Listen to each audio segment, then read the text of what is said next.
been waiting for this in the after stream. Welcome to TableBreakers, episode 11. Tonight's topic we are discussing leadership, cohorts, followers, hangers on, minions. And tonight we have the group of Blaine, Conall, and Baron G Rock. We will be discussing our thoughts on leadership and how it changed our game 20 years ago. My name is Bruce, or He Who Paints, and I'm going to turn this over to our friend Connell in scenic South Pekin. Scenic South Pekin. Look out for exploding microwaves. It's just your neighborhood meth dealer. Go ahead, Andy. What do you think about how did things change for you with the glut of NPCs suddenly under the thumb of your players at the table? I never liked it. Honestly, I always thought leadership should be a class ability, not a feat, because not every monkey should have a wrench. Why does the fighter need 15 followers? Where the hell is he paying for it? How the hell is he paying for it if he can barely keep his own gear going? Everybody wants to be Don Quixote, but at the end of the day, we always end up as Sanchez Piaz, chasing that magical windmill of glory and don't get anything out of it. The only people that need leadership are maybe paladins, clerics, things of that nature, where charisma is most. The fighter doesn't need an extra person. If he can't do the job himself, get the fuck out. That's my opinion on leadership. Well, whenever you have that, say a player wants to take it, and they try to show you things like, well, we get another NPC that's a little less powerful than me, and he's my babysitter. He makes sure that I go to bed on time. He makes sure I get up on time. But I get that, and I have a staff, and it would help our party out because, say, we have a headquarters. Who's going to staff it? My ugly relatives? I get where you're going, and I've definitely been in campaigns before where, if we get enough amount of gold, we can have a hideout. If we get a hideout, we can have our own fort. How often do you actually go there? How often do you spend time there?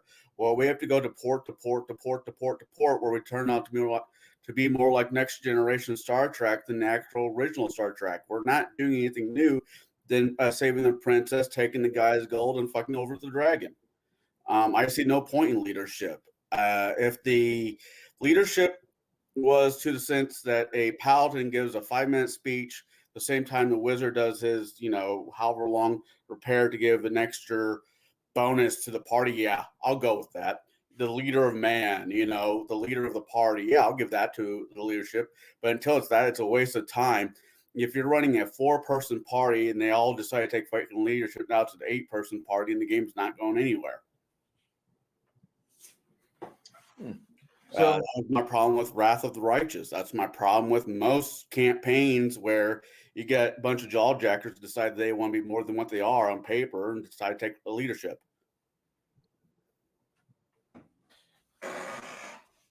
Sorry, this topic is leadership annoys the ever living fuck out of me. Okay, I mean, and everybody's got their idea for it. So when somebody hits like 7th level in your campaign, you just try to have him blow right by that milestone. Don't even look at it. Don't even stop the RV kids. There's been a few times, especially in not Pathfinder, in 3.5 where I ran it in the very beginning, where I've said, no, this feat does not exist. But I want to follow her. How's your charisma? Well, it's only a 12. Well, if we could role play this out, I'll let you have your Santes. You could be Don Quixote, but if you can't role play it out, no, you don't get one. And guess what? The money, the gold, or whatever, a treasure that we get is not getting broke down by an extra person. He's taking a percentage of your cash, not my cash, your cash. Don't rob me because you have an ego complex. Well, I gotta ask. I mean, the reason why I'm digging in with this with you a bit is that you're kind of new to the streaming scene, and I want you to be able to get used to being asked questions and such, just to verify your foundation as to why you have framed your answer like this. So I'm cranky. Whenever you have a campaign going and you have 6 players, right? you got 6 to 8 people at the table, and one of them picks leadership, or two of them pick leadership because of, oh my god, I get responsible for all this stuff. You you could look at it, and I'm gonna be the asshole DM for a second, as all DMs should be. But I'm gonna ask you as a DM, be like, okay, you've got these 35 followers that are now waiting on your hand and knee, and they're asking for what you need us to do. How much money do you have, by the way? Because we need about 1,500 gold a day expended to have a mobile kitchen with us for your war band that we now have, in addition to the mercenaries that are already established in the party. And the rest of the party's looking at these people like, oh my god, if the food gets low, we just kill one of these and eat them. And you can do that. You can say like, listen, here's the expenditures we're going to be spending on these people. We have to have food. We have to have logistics. You need the leadership doesn't cover horses and wagons. Leadership doesn't count. The amount of farmers that that are going to give their crops to you at a discount. No, leadership leadership feat is a weighted feat. As a DM, go ahead, let that little munchkin run with leadership, but you come right back with your bureaucratic stack of papers and penalties and heretofore sentences, and you make them go through that and weigh this out in their head. Is this going to be worth it? I don't know if it's going to be worth it or not. um what other thoughts do you have about it? I get where you're going with. Let the players, the consequences by choices. I get that. I appreciate that. I'm also the same GM that penalizes you if you don't start a fire the same at the night before you lay down in a fucking forest because you're X mile away from the closest town. If you can't keep up with your own paperwork, keeping a freaking fire going or something stupid like that, then I don't think having leadership would be the best choice for those players. Money only goes so far in these campaigns. We're, as the GMs, only going to give out so much money. We're not going to give them the ever-ending supply of loot. You're going to get X by X by X. And if you can't afford the 15 grand that is to keep the mouth with legs moving so you can be heroes, then you don't need it. If you want to do leadership at a epic level and bring in, let's say, my 19th character is bringing in a follower, sure. Then that follower becomes you because you trade out your 18 now to be, 10th level so you can keep the story going. I'm fine with that. But I've yet to find a player that's willing to do that. All right. Am I talking too fast? No, you're not. All right. I think you've studied from Blaine quite a bit. Mm-hmm. I feel good. I feel bad about that. I'm okay with it because he saw you catch fire and do your Martin Luther impersonation, and he's aped that a little bit. He's done pretty good, Yeah. and he's gonna turn into a pretty good streamer. I think. I really do. I will nail a manifesto one day. Say again. I will nail a manifesto to a door one day. Yeah, but no one needs to read your Dear John letter like Martin Luther. That's true. Oh no! One day I will. I was at the gates of a game studio and just tape a manifesto to the wall and leave. I don't know which direction or how this chat will go. I appreciate the fact that we're talking about things like leadership because people do need to talk about the nitty gritty when it comes to DMing and players. On that note, I'm cracking a beer because this is going to be a fun night. Oh, yes. All right. Garrett, whenever it comes to leadership, when it comes to having 10,000 NPCs later, how do you feel about that? Meteor strike. Okay. No.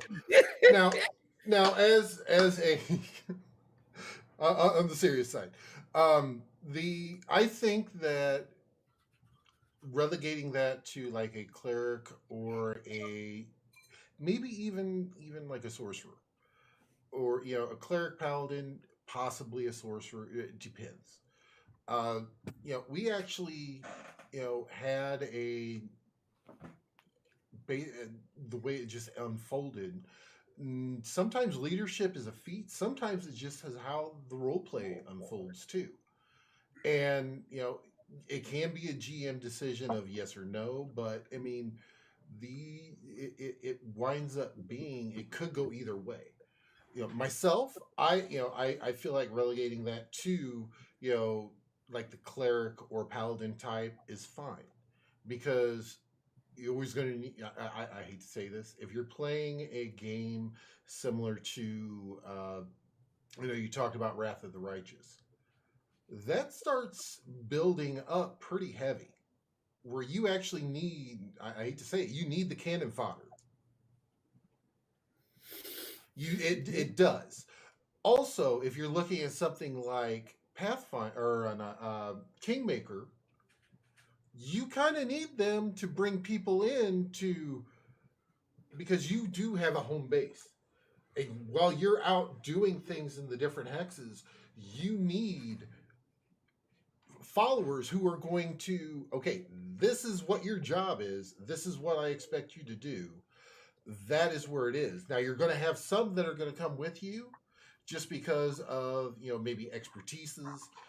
Maybe you have a couple of them that are trackers. Well, when you're going out into the bush, you need to take, your trackers with you.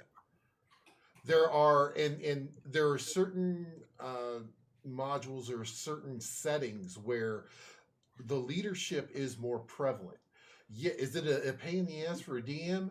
Yes, it is.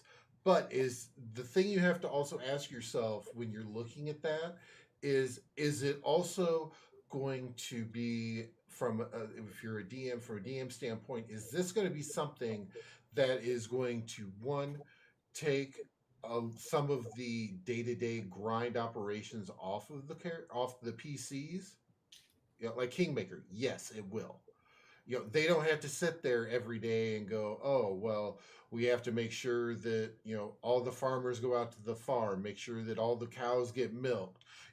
This is stuff that is essentially a mundane type task that the PCs typically are not going to be overseeing. Now, are they going to be overseeing building a new farm? Zoning out, this is where we want the new farm to go. This is the livestock or the crops that we want to go there. Yes. But they're also going to turn around and take the advice of the people they have overseeing this of where things are going to go. And that's where, as a DM, you can actually help, because even though they're a follower or a minion, whatever you want to, a cohort, whatever you want to call them, minion, whatever. As DM, you're still in control of them for when they're having exchanges. So as a DM, you don't give up all of the control of them. If they're having a conversation back and forth, there has to be someone who's coming in on the other side, because if they're talking to themselves, that's an issue. But but like I said, you're looking at, I think it should be, number one, setting specific, because there are certain settings where, yes, you need it. There are certain settings where you don't need it. Like if you're doing elemental evil, do you need a cohort? Maybe one or two. Maybe one or two extra heal bots. Maybe one or two extra heal bots for like cleric types wouldn't be a bad idea. But as for bringing fighter in, something like that, but you, as DM, you can say fine, you can do a bring in a follower, but the follower must be one of the following: either a paladin, a cleric, or you can even is the party lacking in something, or let's say they don't have a rogue or something along those lines. I was just thinking rogue. I was just thinking rogue for the traps, because no one's a trappy rogue anymore. Very few players want to be that rogue anymore, or as you said, the cleric. I'll see to those points. I will see to those points. Because, like I said, it's also going to depend on the setting. Now, if you tell them right off when you're starting, this the you know these books are offline, are off limits, and you cannot have this feat, leadership. Sweet. They know it right off the start, so that means you don't have to deal with that the entire way through. And if they ask you about it later, going, well, the way that this setting is set up, it doesn't make sense to have them. And that's all it's really all you need to say is the DM, because you are the referee. You're the one that's taking care of everything. That is what your job as the DM is, and you also lay out what it is. But like I said, you have certain things out there. Wrath of the Righteous, I know you brought that up. I know that I have not played that personally, but I know that scales up pretty and becomes pretty hardcore, where you need some extra bodies for cannon fodder. Yes, you do have all the mythic stuff in there, but you don't necessarily need to have those followers and all that as mythics. Oh no, they get But mythic. They do get mythic in that campaign. That was slightly annoying. You could give them mythic. Yeah, I hate mythic myself. In fact, there was a couple games that they said, "Well, we're eventually going to go into mythic," and I go, "I'm not going to be in this game at that point." And they went, "What?" And I said, "I don't like the way that it's set up." Here's the thing, and I'm not trying to step on your foot at all when I make this statement. I do not believe that we needed those followers later in the campaign when the book says you need them. I was one of the only players there who decided not to take his follower with him into the abyss, and I was just fine. Yes. So it's a case, but but for a normal group going into this, yeah, and the reason I say a normal group, maybe that have none of them have ever been on the DM side. And a lot of times they have their builds in mind, and and truthfully, when the book suggests that's going to be a trigger point for them to go, oh crap, maybe we need a few extra heal bots, maybe we need a few extra rogues, maybe we need a few extra this and that. The other thing is that like when I'm talking about like Kingmaker. Granted, Kingmaker is its own monster to begin with. Kingmaker's nothing but paperwork. Exactly. So what's the easiest way to help bring that paperwork down to where all you have to really look at is the overall management instead of the tedious management, is to bring in the followers. Yeah. So, I get that one. So essentially what I'm saying is that I think that the followers should be campaign specific, dependent on what the actual I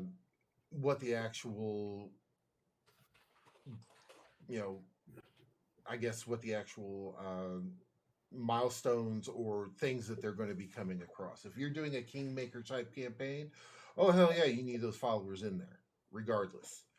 And do they need to take that feat 2 or 3 times? Hell yeah, they will, because of what they're doing. They're making a kingdom. And the other thing is that you also have to remember, as they are taking that, they aren't taking any other feats.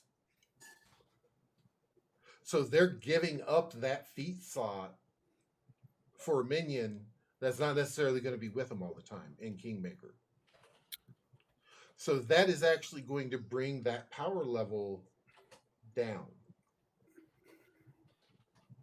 So you'll also have to look at that point of view too, whereas, yes, if they have a minion and they bring it with them, yes, they're going to, 4 levels lower, I think?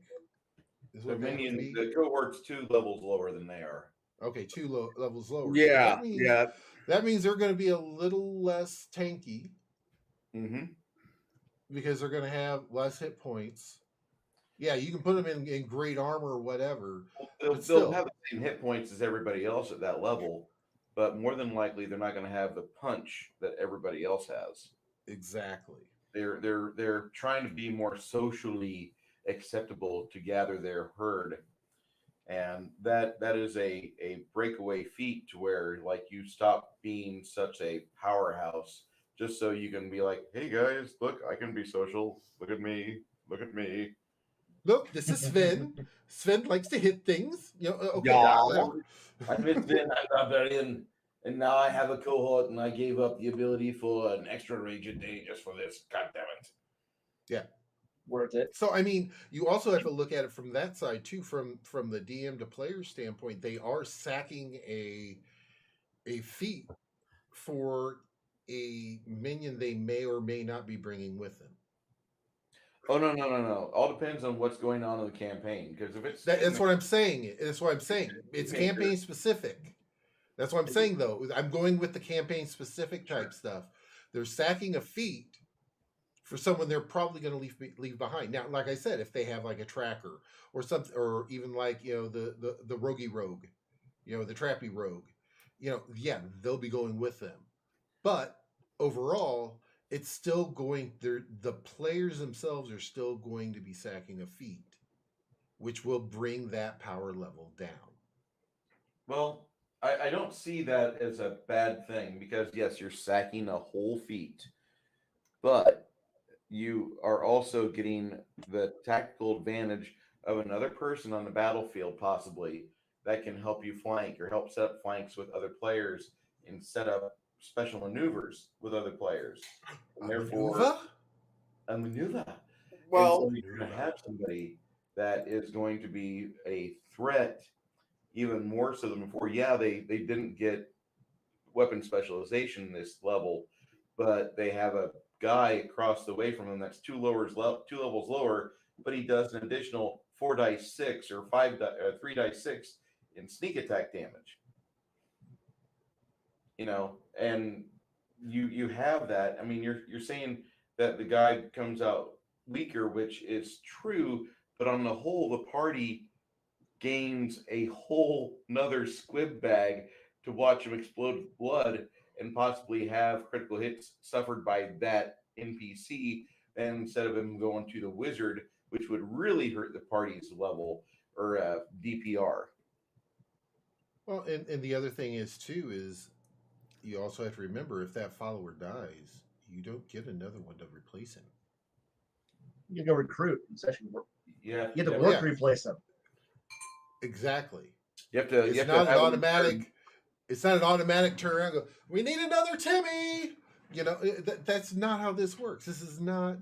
That's it. It will take time, and it will also force those characters who may not role play to actually role play. Hey, Fairhead, he walk. The thing is you're saying right away they're not going to have somebody to replace them, but there's one thing that Kingmaker play does that a lot of other games don't. Kingmaker takes span with months. You'll have 3 or 4 weeks where the party is going out and conquering new hexes or defending hexes from something, and then they return home and they have their muster where they have to go and attend the tables and they have their challenges for their social ability and how well is the kingdom doing? Are we profitable? Are we losing gold out the ass? And you do all these rolls. You do 30 minutes of die rolling. The party does that if you do it by the book, which I do recommend for first time DMs and players. It's really a good experience as far as that's concerned, and they've got a good system for it. But when he gave up a feat for leadership, now he has somebody that if he's not taking them with him on every adventure, and they're removing the option for another target on the battlefield. Now you have a person that can stay behind and they can be the castellan. They can take care of various duties while the king is away. And you have all of these other things that are opening up. So it helps out depending on what type of campaign you have on what type of leadership cohort you're going to farm. And also because Kingmaker takes place over months. It's not unusual for the game to go on for like 3 years in game time, and for the players to be like, "Hey, listen, we need to build some magic weapons. We're gonna just fast forward a month and just stay here and craft all day and do stuff." And basically, you have like a montage because everyone needs a montage, and you have that training song go through where you go and you find a young kid or a young person in your village and you start training him, teaching him how to box, teach him how to drink a shot followed by a beer followed by a bourbon, and you do all these things, and then he becomes a man and he's ready to go on his adventure next month because you had the montage. I'm just saying you can do that. That is a potential thing. And you might not just take a break for a month. You might have a period of 6 months where the wizard's going just all out, just spunking over everything because he's in the library for 24/7 and nobody's bothering him and he's able to do what he wants. And the rest of the party has to do something during that time too. Kingmaker, as G Rock had put it, is very much its own creature. You can't compare that to any really other Pathfinder campaigns because Rise of Rune Lord straight to back. It's a solid build, no real rest time. And was it Shackle Skull or something like that? Once again, fasten your seatbelts. It's just a steady go. So campaigns like Kingmaker, sure.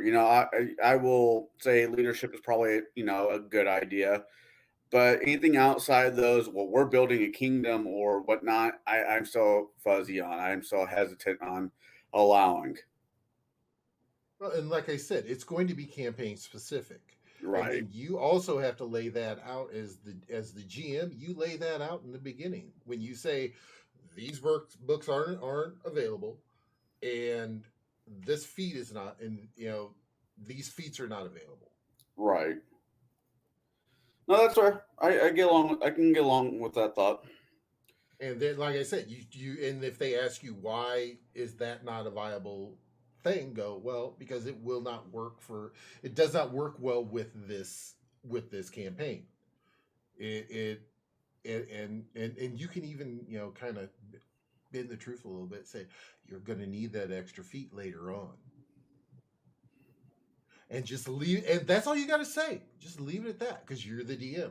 Mystery, misdirection. The DM always lies.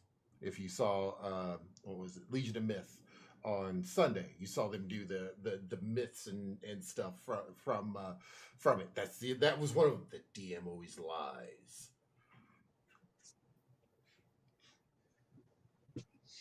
And that's where I'm planting my flag. All right. I'm worried about it. I mean, yeah, everybody. How? I'll be right back. Welcome back. No, he said he'll be right back. Oh, okay. All right. So is it my turn then? Yes. Yeah. I've been very quiet. Okay, I'm going to sit back and wait, hold on. Let me I'm gonna shake Blaine up first. Set him down. Okay. Go. All right. For me, I can see how everyone else has gone this idea that they've approached leadership and minions from this idea that you're going to have them with you or it's some kind of traditional standard adventure. I look at it from a much different point of view. When you take leadership, you're a leader of an organization, of a group of people. Your cohort should never travel with you. They're your chief of staff. You're an adventurer. By 7th level, you're not a nobody anymore. You're somebody. You've done something. This is your major domo. This is your chief of staff. This is your regional manager. He is going to be, you are the officer. You look to your sergeant and go, I want this done. And he'll look at you and go, sure thing, sir. And then he'll go off and go marshal the rest of your minions to go do what you have. By my math, the average character who is about at 7th level, when they have the option to take the feat, they can generate up to a 16, which gives you a really high, 5th level cohort, which is pretty awesome. You get your 3rd level minion, you get your 2 2nd level minions, you get 25 first levels. Well, are you going to micromanage all of that? Oh, hell no. You look at your cohort and say, whip them into shape. At which point your 3rd level becomes he's your, like, he'll handle all your, all your intermediary work. And the best part about minions is that, sure, they're loyal to you. They're stupidly loyal to you, assuming that you're not a complete and total asshole and decide to go out of the way and beat up all your minions. And people who tend to be I'm an obtuse, abusive, horrible leader tend not to take leadership. But people who have been like charismatic, building up things, they're the ones who do it. So they usually have the bonuses in their favor. So, and well, I don't want to take penalties, so you're not going to take your minions into battle unless you have to. But the thing is, like, you get a penalty for, did you purposely, sacrifice a follower or cohort? Well, no. Why? I didn't like go and say, hey, cohort of mine, yeah, you're a trap finder. Yeah, go on down the hallway and find me my traps. Sploosh, sploosh. And no, you don't do that because that's penalties. And if you take leadership, you care about penalties and you're going to work. So therefore, you're looking at at 7th level, you can, if using Pathfinder 2's terms, you can literally have your 25 minions generating for you 35 gold a week by doing nothing but level 1 income generation ability actions. And suddenly you now have an income independent of everything else that you can support all your other minions with. And now you can, like, these are the people who you don't have to pay. You don't have to give them a payroll or wage. Like, you can literally just tell them to go off and take care of yourselves and make me money, and they'll make you money. And suddenly you have an organization, you have people, depending on who you recruit. You could have the guy whose you look at him and go, hey, I need a horse, shelter, food, and all of this. And that guy will just will salute you, go wander off. And a day later, you've got horse, shelter, transportation, everything taken care of. Why? Because he's done his job. And now you've not had to worry about that. You look at your other guy and go, what the heck is everyone up to? And he'll go, I'll go find out. And then he goes out and finds out and goes, well, this is what our current finances are. This is what our personnel staffing are at. Now, these are the people that you can trust. They will not backstab you. And they will not betray you. So in short, you get to have this wonderful group of people that you can just give tasks to. Once you get past leadership and into your lower followers, you can't depend on those guys. Oh, I'm going to open up a shop. Well, who's staffing it? Just guys I hire. Well, those are the people who, evil villains can come in and say, hey, backstab your master, stab him in the back, poison him. Well, yeah, you have that. But no, now you have a core of individuals you can send out to be your business, your shift managers, your store managers, the people who you can trust to get shit done. Yes, it's a level 1 dude, but you know what? Sometimes a level 1 dude's all you need to deliver a message to someone else. And so while you're out doing the hard work, being an adventurer, being something amazing, and then come back dirty, beaten, broken after a month, and then have, your cohort walk up to you and go, here's your here's your tithe for the last month. And you look at it and go, well, I made $120 just by, getting my ass kicked. That was outside of venturing income. Thanks, man. And he's like, sure thing, boss. And then he wanders off. And and yes, much like how, yes, players should be adventuring, minions do monkey work. Monkey work can literally be, hey, this sword broken, find somebody who could fix it. They're not going to pay for it. But they're going to go find you the guy to go fix your stuff, or at least start finding you the clues on what to do. You can give them your shopping list, and it's like, I need to find this, this, this, this, and this. They find it for you. You don't have to do any shit work. The GM is now, you've given the tools for your GM to do all the work. And as you level up, the organization you are now in command of, because it is leadership, command is what you're doing, and your chief of staff is doing all the work for you if you're doing it right. If you have a GM who understands how organization works. And eventually you're sitting at the head of a corporation or a massive company or a massive military organization. This is why only clerics can have that. Bullshit. A fighter's got his retinue of troops that he operates with, and even if all your leadership is your support staff who keeps your mercenaries running, that's cool.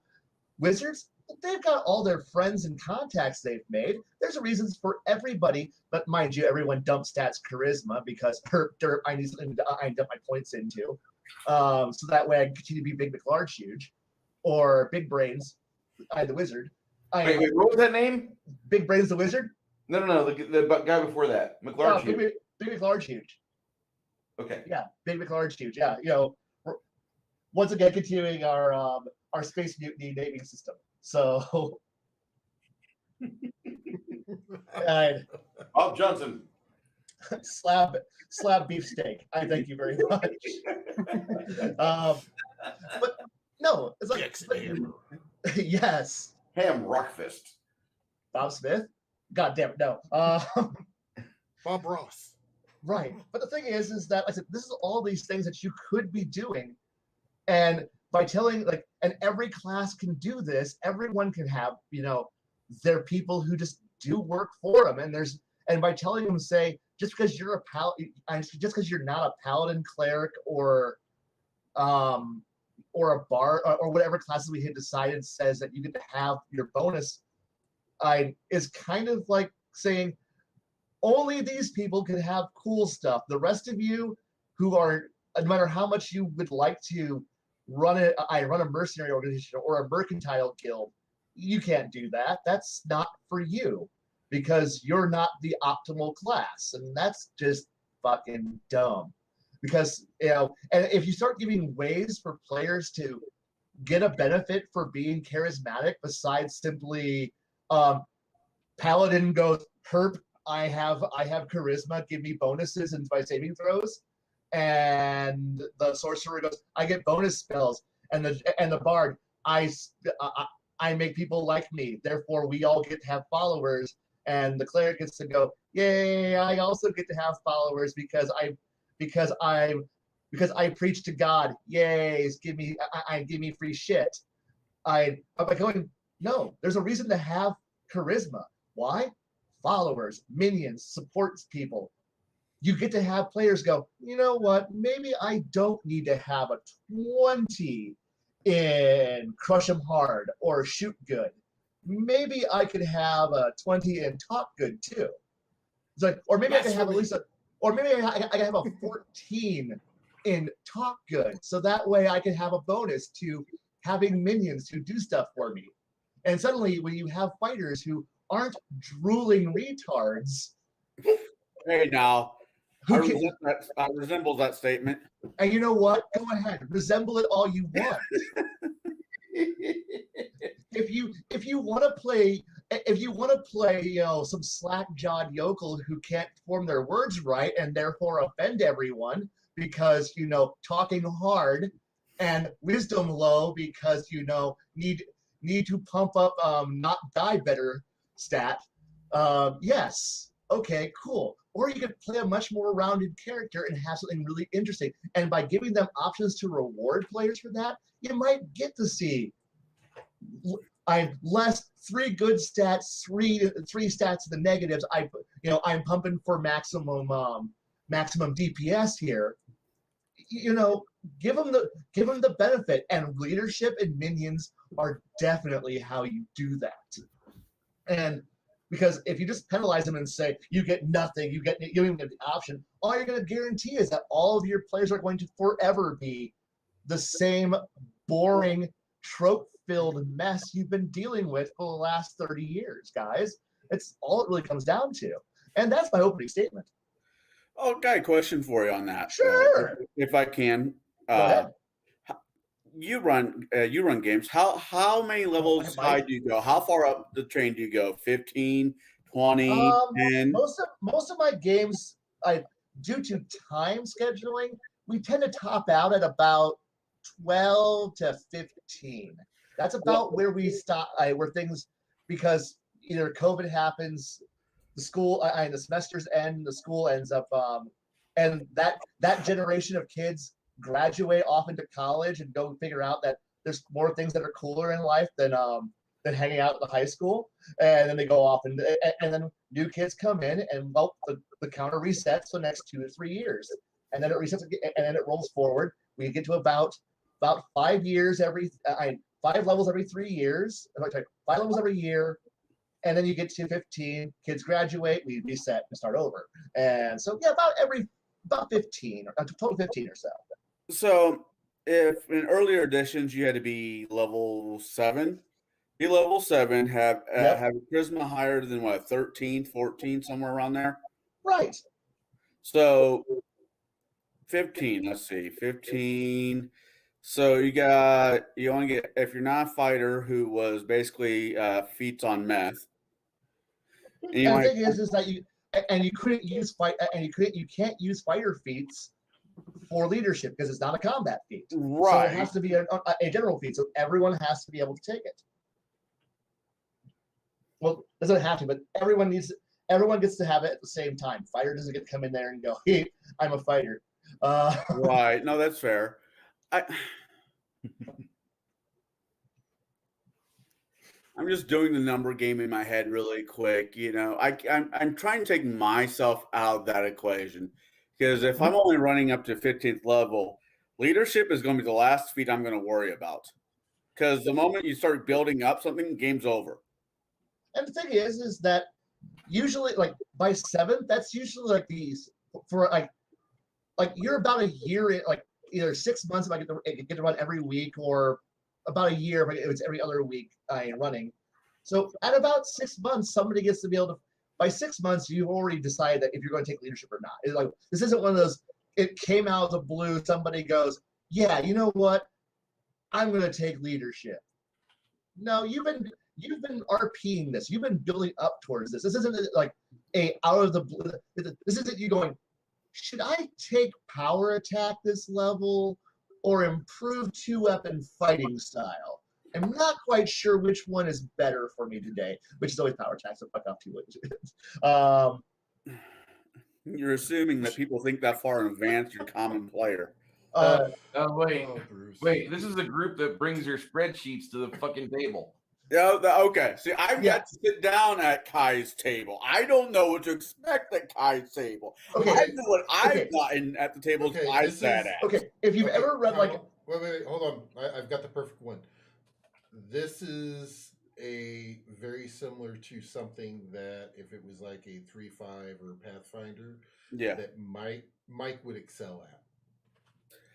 Oh, okay. That's cool. Okay, No.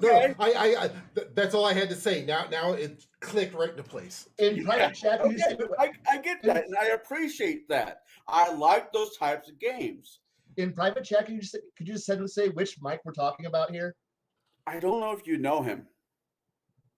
Okay, I thought we were talking. Okay, I'll put my guess out and get out in private chat. So that's fine. I mean, you might, just he doesn't get out very much in the local scene very often. I put it in our Discord group. No. No. Oh no! Neither of those. Don't know him. I guess completely wrong. I'm so sorry. I don't know this one. It's fine. He's a really good DM. I enjoy his campaigns, but his campaigns go to 20, if not 25. If I could get my games to run to 20, I would, and I have in the past. So if you're familiar with like how like political thrillers or like say like House of Cards or an Honor Heritage novel works, just assume that's what half of my game is. It's usually people talking about how we're going to screw over each other or what contingency we're going to launch at some point down the road. So people are usually thinking about what their out of character like motivations on why we're going to go declare war on something or why we're going to defend it. So there actually is a lot of thought put into it, and they're usually trying to balance out if they're going to offend a noble house or something along the way. So it isn't just your standard, well, today we have, we're just going to go out there. Yeah. And plus, I've had groups who who have played with the whole, we take leadership only because we want to have a cohort that gives us, the ability to be able to combo off our class abilities better than this. And the party groups have gone from 6, which is my average party size, which is 6 players, to 12. And at which point it's like, okay, so we have group A and group B. Okay, shit's going weird and the thing drags to a halt. That's the entire reason why I kind of put the kibosh on that. But there's always that one player who goes, I want to bring a cohort along. My cohort's coming along with me, and they usually end up getting killed. Things go wrong, everyone dies. And then suddenly they're like, oh wait, I got penalties. So they have to go back, and pay reparations, make amends, make up for the fact that they had accidentally oopsed. Yeah, that makes sense. I guess jokingly, if I took follow leadership, it would be as a bard, and I would be a traveling troupe that does nothing but play music to give the rest of the party a +2s. Why not? That works, right? Or you can do what one of my bards did with leadership, and so they're the rock star. They're the lead, and the rest of the leadership crew was the roadies, the staff that come into town beforehand, set up his stage, set up concessions, set up everything. They're doing all the income generation abilities, and they're setting up everything: sound systems, pyrotechnics, explosives, fire, potions, food, everything. And then the bard comes up on stage at the end and goes, "I'm here to fucking rock now."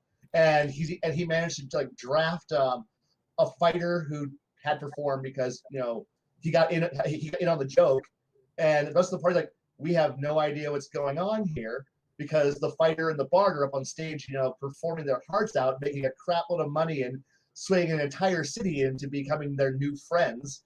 And so and as the bard and fighter put it, we don't pay for drinks, we don't pay for rooms, and we never go to bed lonely. So fuck everybody else.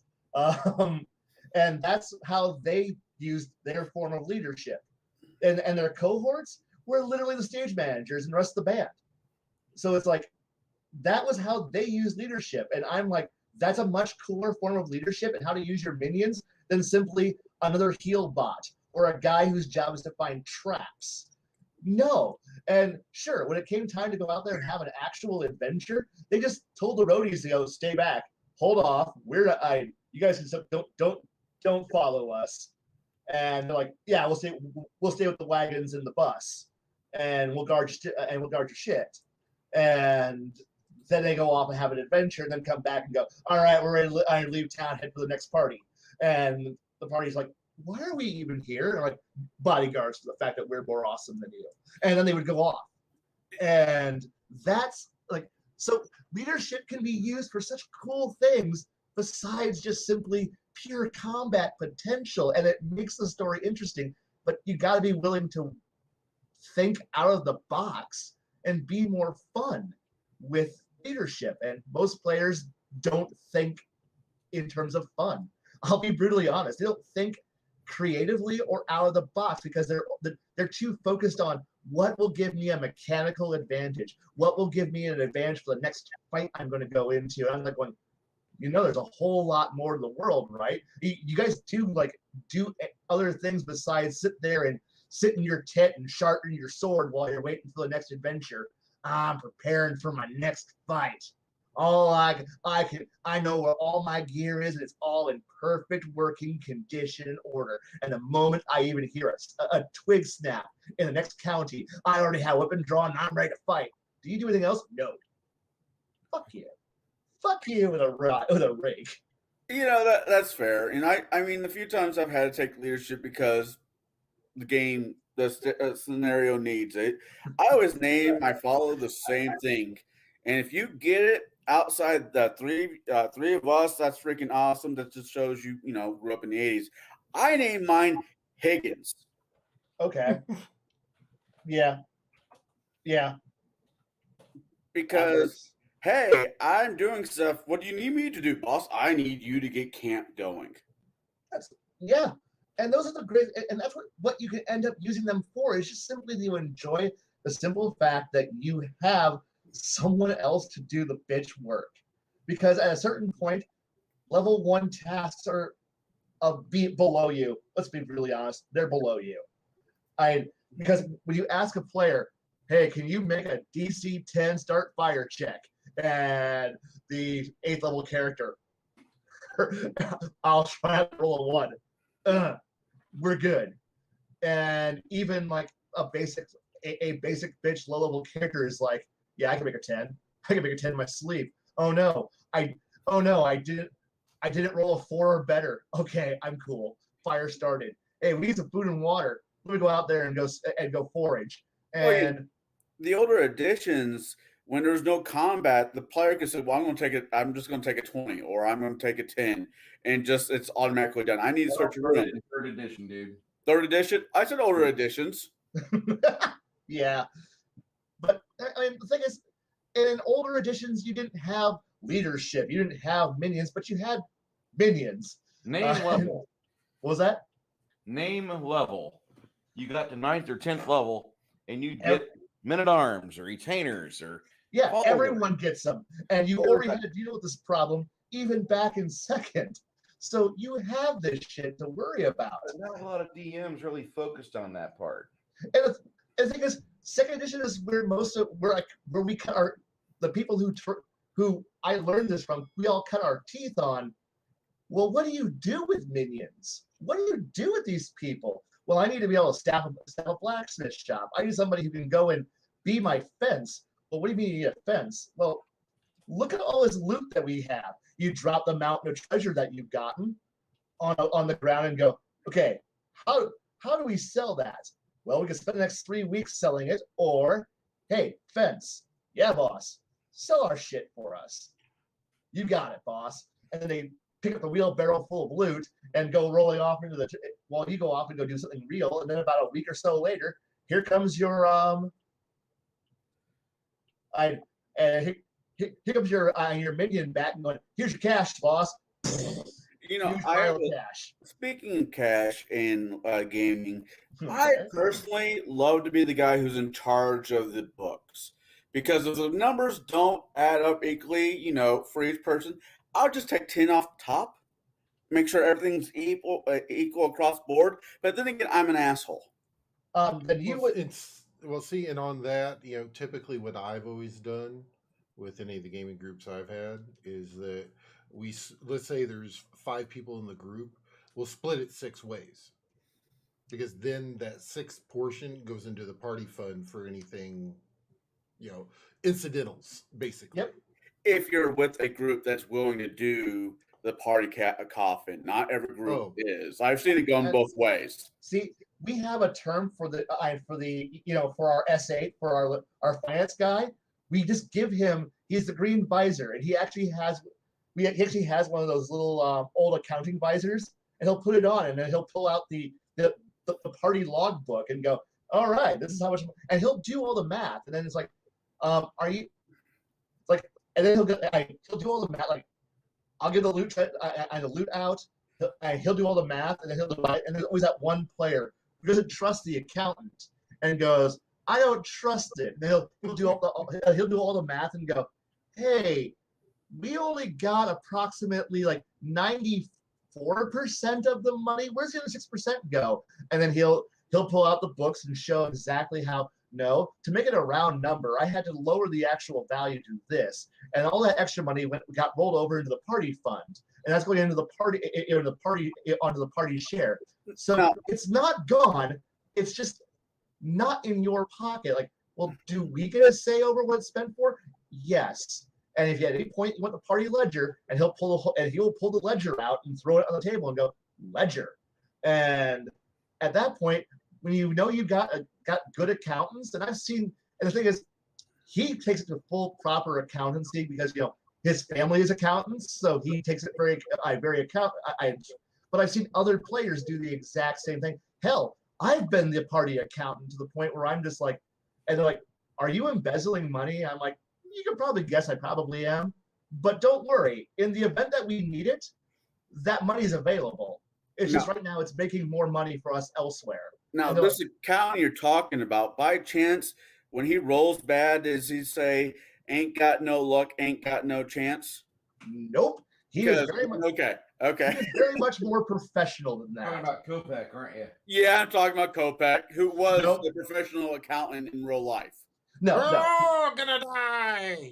no. He is far more professional about it because he takes it from the idea of.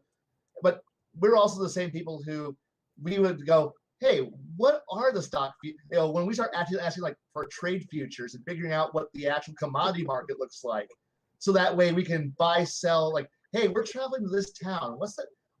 And we're sending people ahead to go figure out what that town needs at this town. And so when we're traveling, we're also traveling with a convoy of our own crap. We're going to go sell at the next town. At which point, one of our players went, "Why are we playing like we're playing Dungeons and Dragons, not toilet paper and balance sheets?" I'm like, "Fuck you!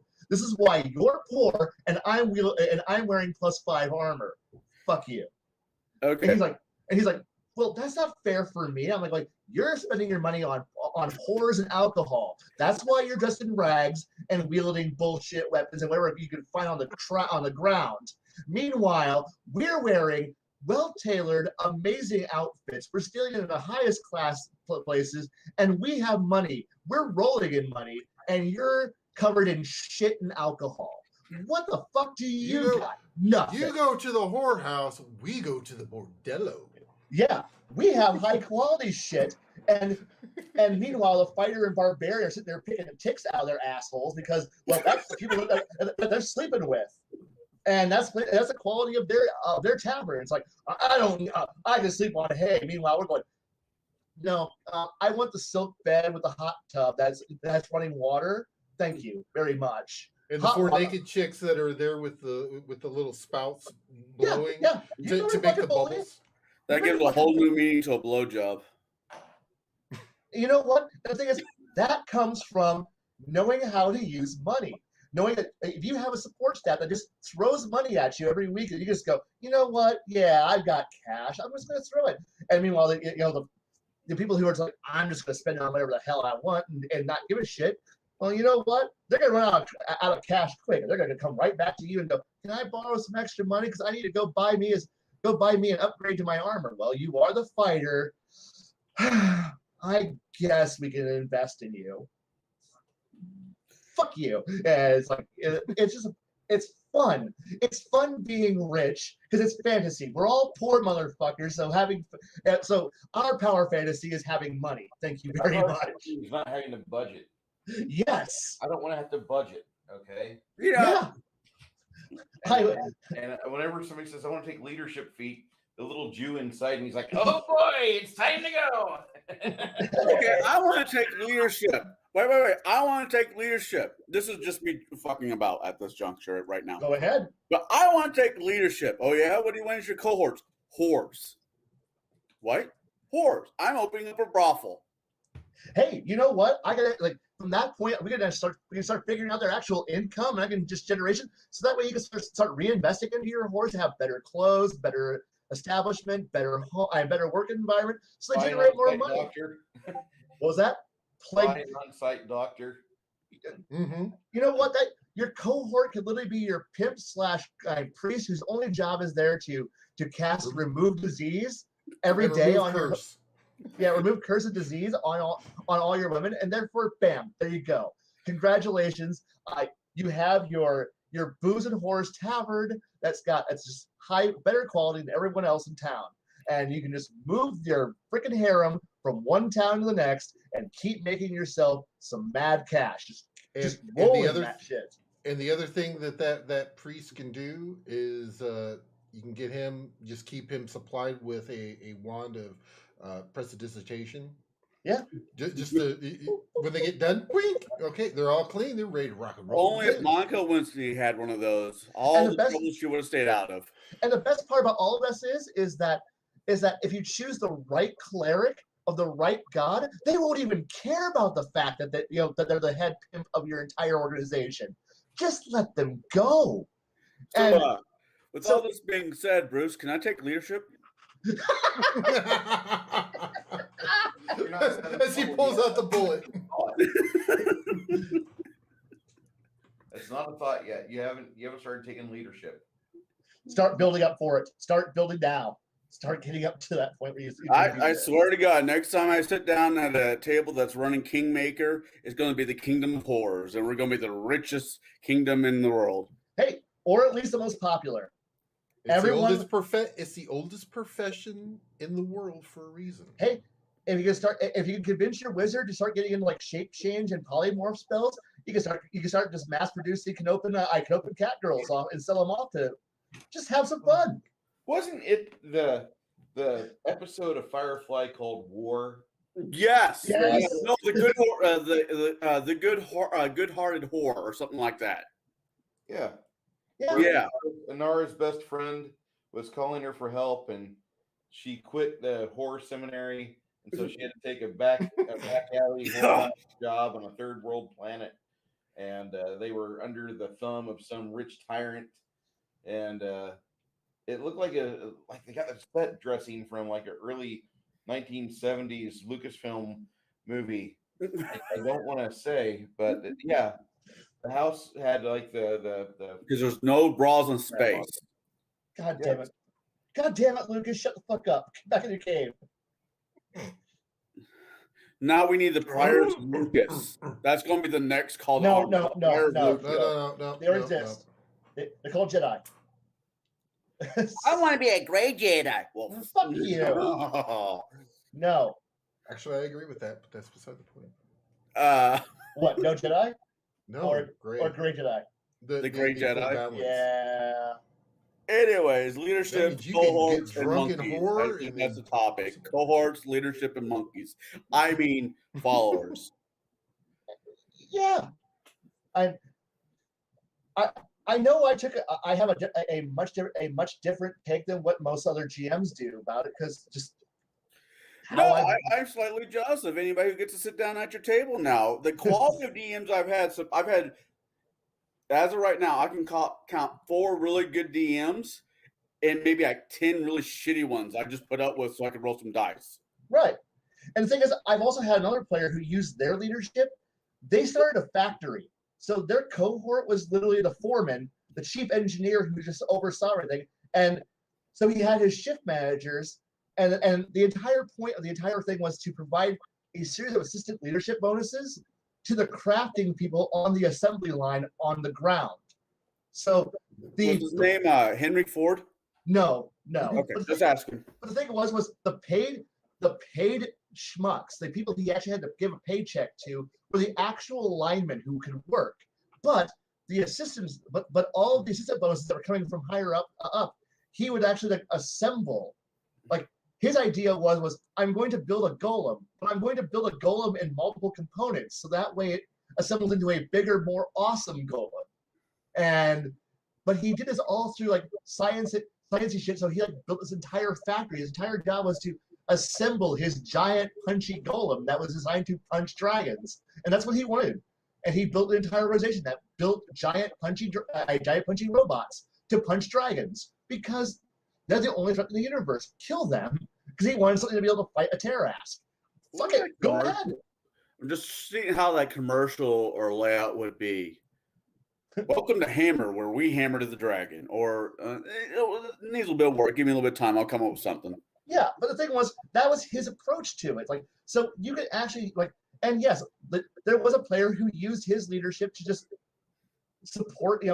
It's so there's so much more than just simply a minion, one extra dude to carry some treasure and loot for you, which is a valid option, because sometimes you just have so much loot and you need somebody to be able to run the wagons, guard your horses, and run the camp. So that way, when you come screaming out like the Ghostbusters, like Ghostbusters from the library, there's somebody to go, sir, are you okay? No, it's horrifying. Well, the other thing is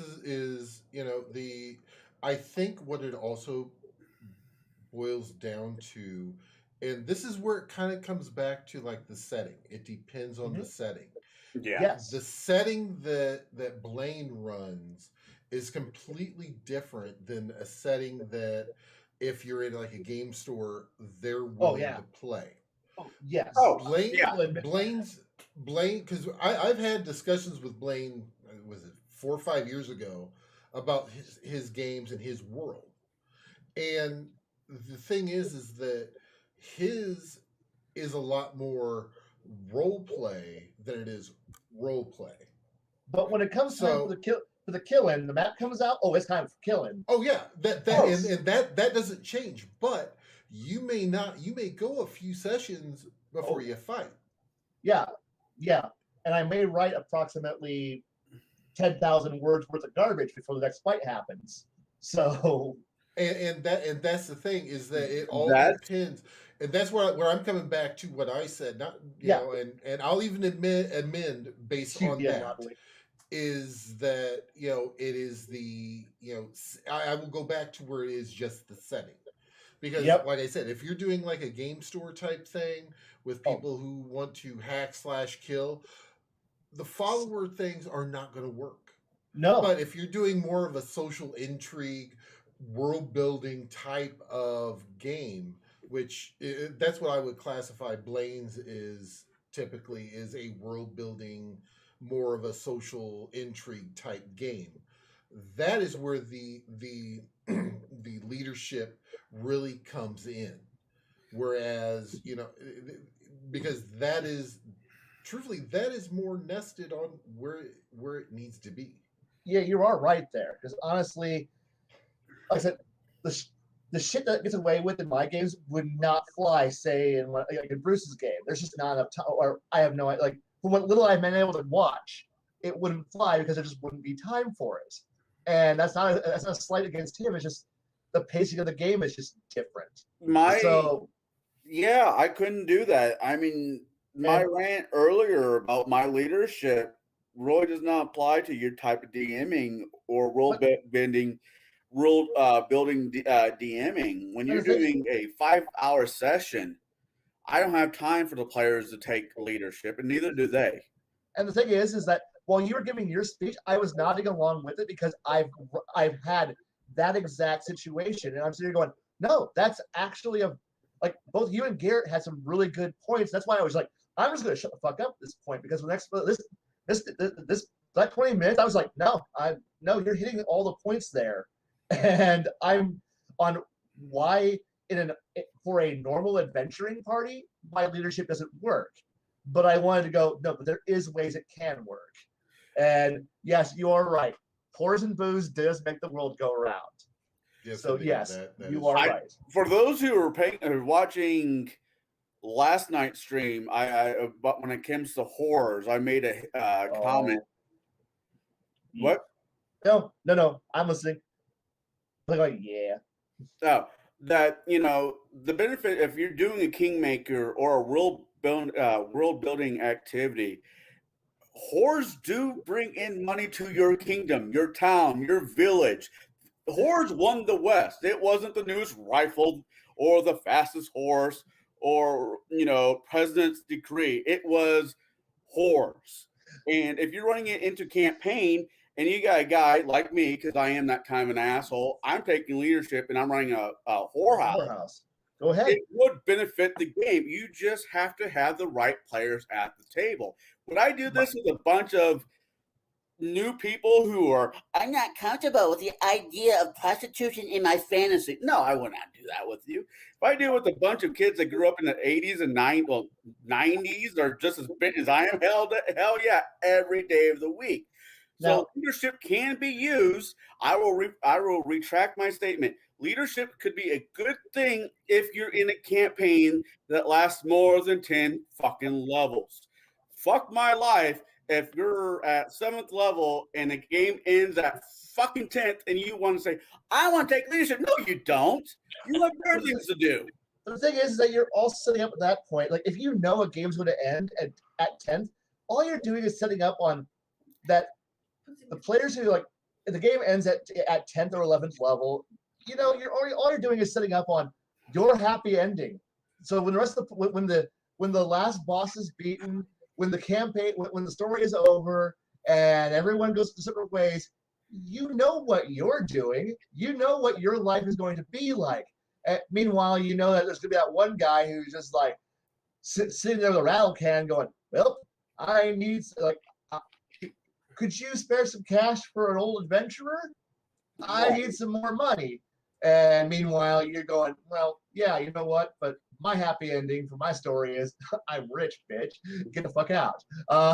And that's right. You know what I'm normally doing if I know a campaign dropping up at 10 or 15, looking for another fucking campaign because I'm already bored at level 9 because there's nowhere else for me to go.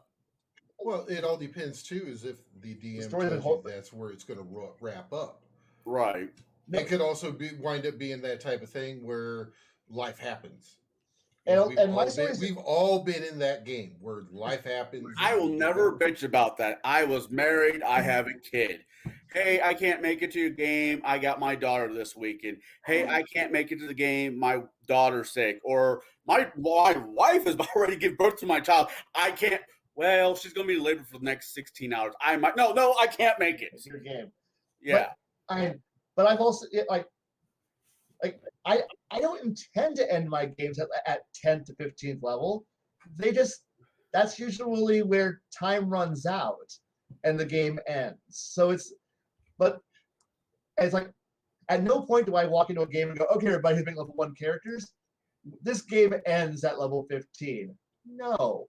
Nobody walks in going, all right. No, they're planning for level 20, and I've had like 3 campaigns where it's actually made it to 20, and I've been proud of those 3. But I've had a lot where it's simply either I'm dealing with crippling depression, or players are all having, where I had one player goes, I'm sorry guys, I quit gaming in the group, and we're like, but why, man? He goes, well, I'm wrapping up my master's thesis, and I'm regraduating and moving off to go be a professor. I don't know what you're all doing.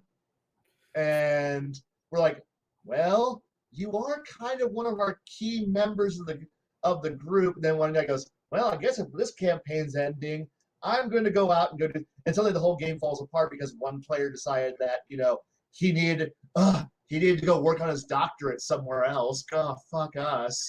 And fuck our game. I've been in those Can you campaigns do that online? where, Come on. I've been in those campaigns where one person really is the linchpin. After moving back up here from Tennessee, I realized the gaming group I was with, ended because I was the one guy every week. So, are we playing this week? Are we, putting in the legwork just to keep the people motivated? Because I took leadership as a feat somewhere in life and haven't fucking realized it until now. But no, it's like I'm gonna say I run this game. For those who are, I've brought this up several times. I run this game, Rise of the Rune Lord. It's the anniversary edition, which has more fuck ups than the original edition. I've realized, but that's besides the point. Fuck off, Paizo. Anyways, they don't have editors. They're too poor for that. But here's the thing: this game goes up to level 20, right? Mm-hmm. But there are the last 4 or 5 pages saying your game does not need to end. It can keep going. The story does not have to be finished. Oh my God. You mean there's not, I don't have to pull the plug? I can give my players a chance to do things I normally said, no, we probably shouldn't. Or 5e, all campaigns end after 10 to 15th level. Rise, what was it? Curse of Strahd? After 6 campaign days. After six times where the players will get together, a typical 5e game ends within 6 sessions. Yeah. It's just, yeah. I have problems with defeat because all my games are short. I don't want them to be short, but life happens, and I will agree with that. If I'm sitting down at a table where I know it's not going to be a short game, and somebody wants to take leadership, as much as it'll make my skin crawl just because I don't know what the fucker's going to do with it, I won't bitch too much. The thing is that it is on us as GMs to also, when a player goes, hey, I want to take leadership, and to give them that look and say the GM's greatest line ever, are you sure about that? And watch a player go, huh? What? Yeah, I'm sure. Or more likely, sit down with your player and go, all right, what do you plan on doing with your leadership? And the player goes, I don't really have a game plan. I just want a cohort. At that point, you just go, don't take leadership. Go find an NPC who's going to be your new buddy and become really good friends with an NPC. Don't take leadership just so that way you can have some guy who's going to let you use a teamwork feat. or some guy you can go put in a pocket and go, I'm hurt, heal me, heal me, and then your little gnome cleric pops out of the backpack and goes, heal, and then pops back into your backpack, and you're like, Thank yay, you, Jim. my gnome cleric decided to heal me today. I'm so happy. See, And yeah. you need something better than that. You need a better excuse than that. Mostly because your cleric should actually be doing his, your party healer should be doing his actual damn job rather than going, I'm an engine of war and destruction. Stop being a war priest. Please stop being a war priest. But it's so awesome. Stop being a war priest. It feeds my soul. No, Oh, God damn it. Oh, hey, look, our party is good character, priest of strength through chaos and war and destruction. Can you Give me heal? a good guy. Maybe sometimes, but if I kill it faster, we won't need to heal. Oh, fuck us. Okay, cool. I guess we need leadership so we can get a fucking pocket priest. Come on. What type of campaign is it? We don't have a pocket priest. Come on now. Well, and that we've all said our piece really about it, Bruce. Hey, Bruce. Yeah. What are your thoughts on this? On hirelings and well, there's tiers because you got like everything has its place, right? So you have the cohort, which is he's your number one. He will never stab you in the back. He is your sacrificial buddy. If you're Will Smith in Independence Day, he is your trendy white singer that lost his relevancy after 1998. Nobody remembers Harry Connick. Hey! I like Jeff Goldblum. Fuck off. Oh no. My point taken exactly. So he was great in Ragnarok, I think. Yeah. he was. That movie was 4.5 out of 5 Goldblums. I just gotta say that like it was good, but you got cohorts and they're your number one guy. Like he's never gonna fuck your girl. He's never gonna fucking go in your stores and like just raid them, and he's never gonna like take the last beer. He's your buddy. He's your wingman. Go. Yeah, exactly. He's your wingman. He's your sacrificial wingman if need be. And literally, even Harry Connick Jr. said, "I'd die for you, Will Smith," and that's at the start of Independence Day. So he's your disposable hero. And yeah. Okay. So anyway, I have to throw that in there. But you have cohorts, and he's a cohort, and then you have hirelings, and hirelings are generally favorably towards you. They generally like you because you pay them money. You have them on the rolls. They don't get the nicest stuff, but they get nice things compared to what they grew up with. They don't have the biggest, most extravagant check, but they make more money than what they've made before. And atypically, they're pretty happy to be yours. Now, you have to treat them nicely, otherwise you lose them. They're kind of like employees. They're not so fun. But you have to treat them kind of okay. Don't quit. I need you to carry my shit. And then you have retainers. And these are like the guys that there may not be a financial loss on your end when you bring them in your party. They might just do it out of the goodness of their hearts for a while, but after a while they sour really fast. And for those of you that say charisma is a dump stat, you just probably want to skip over this part and get to the part where we talk about smashing big things with hammers. But Herb. Smashy. the comments here. But I'm telling you, like the retainers, those are where your weak link, okay? Those there are the people that they're still there with you every day doing the monkey work, as Max said, but they can be bought by the wrong people. And so you got to watch them. You got to verify and validate them. And you got to occasionally get down on their level and be like, listen, I kind of need you to not fuck up what you're doing with me. And you have to do that. Now, as a DM, these are all pry bars. All of these things Our pry bar is meant to take the players off their game and have them go off on stupid personal quests like I gotta help my live-in roommate's mom while they're dealing with this zombie with a plague in it. I gotta go do this because my sister, who is a pregnant munchkin, and she dances with a gimp on New Year's Eve. She's gonna have help. Oh wait, did I just bring back a bad memory? I think I No. went to high school with her. So I'm just saying that you have these various pry bars as a GM that you can use against the players, and you can kind of throw them off their game and be like, oh, we got to go help out this guy here if you want to keep these 6 people in your party as your hirelings. They're going to leave and try to fix it themselves. And if the player still is like, no, we must do the quest and we have no humanity whatsoever, blah, that's when you as a DM can come out and be like, okay. About 2 weeks later, when you wake up, you notice that 60 of your horses are missing, a wagon, and about maybe 50 pounds of wheat, which you were going to use for milling the flour. Oops. It looks like Oops. what? No, I went. Yeah. Oops. Yeah, it looks like you've mistreated your hirelings for the last time, and those easy to offend people, they're leaving now. Apparently, you said the word imbecile or retard, and you didn't realize these people have different sensibilities than you. Maybe if you didn't have a charisma that was so low, like a 12. 12 charisma, mind you. For those of you that are normies, a 12 charisma still gets you a bonus in Pathfinder 3.5, all that stuff. Damn it, Bruce! Stop looking at my life stats. Okay.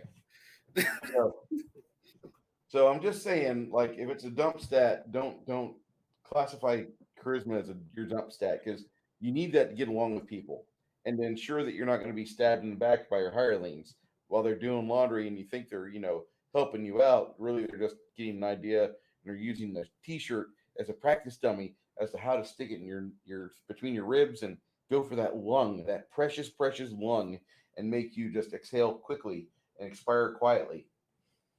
That's roughly about. Never mind. Now here's a thought. Here's a thought when it comes to leadership. What if it wasn't a feat? What if you talk to your DM early in the session, or the DM says, "Well, I'm not going to allow this as a feat," and you have the ideas like, "Fine, it doesn't have to be a feat, but let's say at a certain level of this campaign, depending if it goes far enough, why can't I just go to the local bar or tavern or whatever and says, hey, I have a job. Where can I post it? RP the fuck out of it. It doesn't have to be a feat to RP. Good RP is good RP. If you can RP it, fuck it as a feat.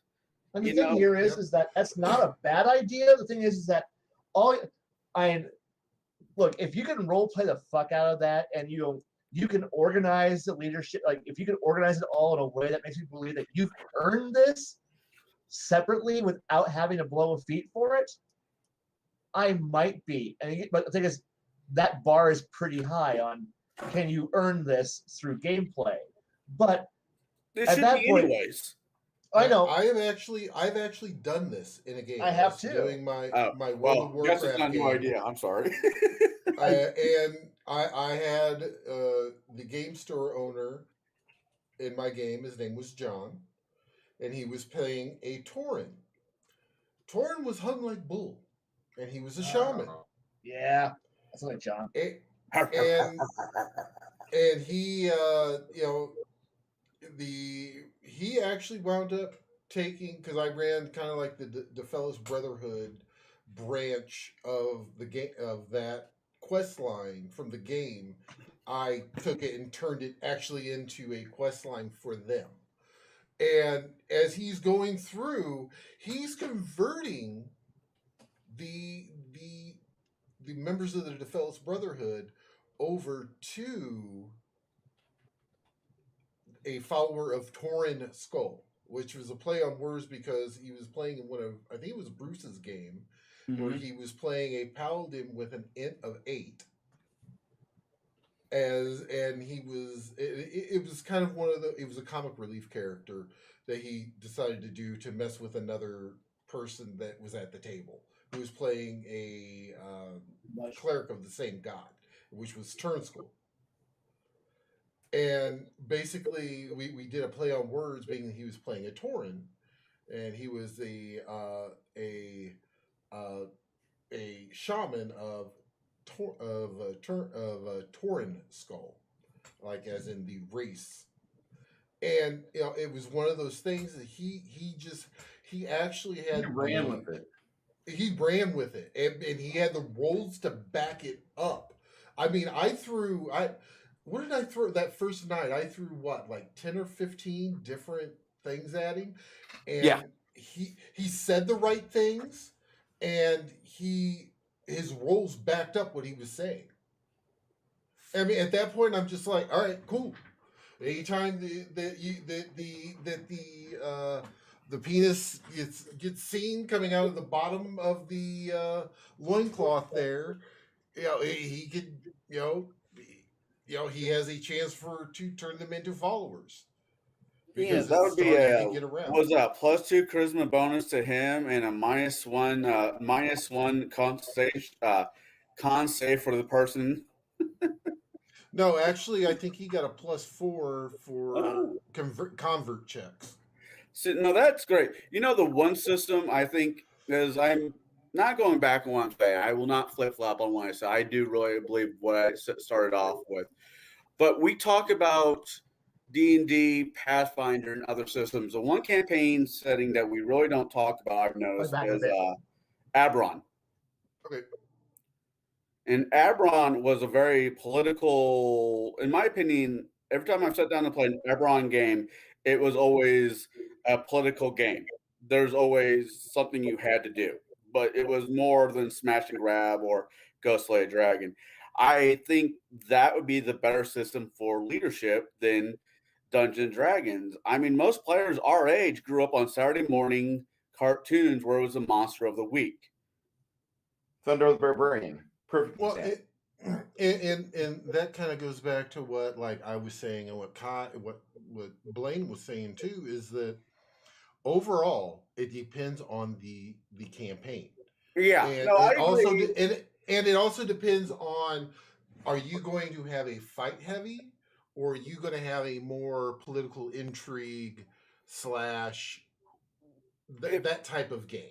I've yet to sit down at your table to play with you. I don't know don't know your gaming style. But Well, where are you on it? you've seen me play. I've seen you You play, know, but I've not seen you DM. okay, you see how I play most of my characters, Right, where it's kind of a balance between the role play and the fighting. right. Do you DM That's the how same way? that's how I run my table. See, Is the exact same way. I appreciate the hell of that. I really do. I don't mind the mindless Saturday morning smash gobos or whatever as the party goes on, but a nice little 50-50 blend would be really good every once in a while. And the wife speaks correct. The party has to be ready to roll ROLE play instead of ROLL play. Well, I'm probably going to kill his name. There was a guy who mentioned I didn't buy Ebron. Ebron was out when 3.5 came out. That's when I first found it. It didn't. I know 5e brought it back, but it's not the same creature as it used to be. I think the original one was awesome. Personally, it's just you need the right DM. You're the first player to actually say that. Wait, when was Eberron actually first introduced? I don't remember. Was it third ed, or was it before that? 3.5. 3.5. 3.5? Okay. Yeah. Yeah. The issue is that since the 3.5, it's gone through the cleansing. Yeah, well, those guys can fuck off. And I'm just going to leave it at that. Yeah, you're nicer than I am. it has gone through the car wash. It has been cleansed and detailed, and yeah, that's about where it is. So it's one of those things where that unfortunately, Eberron has some good. I mean, it's with me, it has some good and bad. Well, that's all systems, to be honest. Here lately, it seems more bad that than setting, good. that setting, you can use things out of that setting. You could go and grab stuff out. That's the beauty of it. You can actually have a Dragonlance Eberron Oh yeah, campaign or easily, because you're going to take this stuff from Dragonlance, this stuff from Eberron, oh kind of yeah, shake it all up, and this is what we have. mix your genres definitely when it comes to systems. If as long as they run under a D20 system and you got a competent DM, the word there is competent, not incompetent. Now, somebody Warforge. Warforge is my favorite thing to fucking play because they're different. I don't like to play the vanilla classes anymore because I've just done it too much.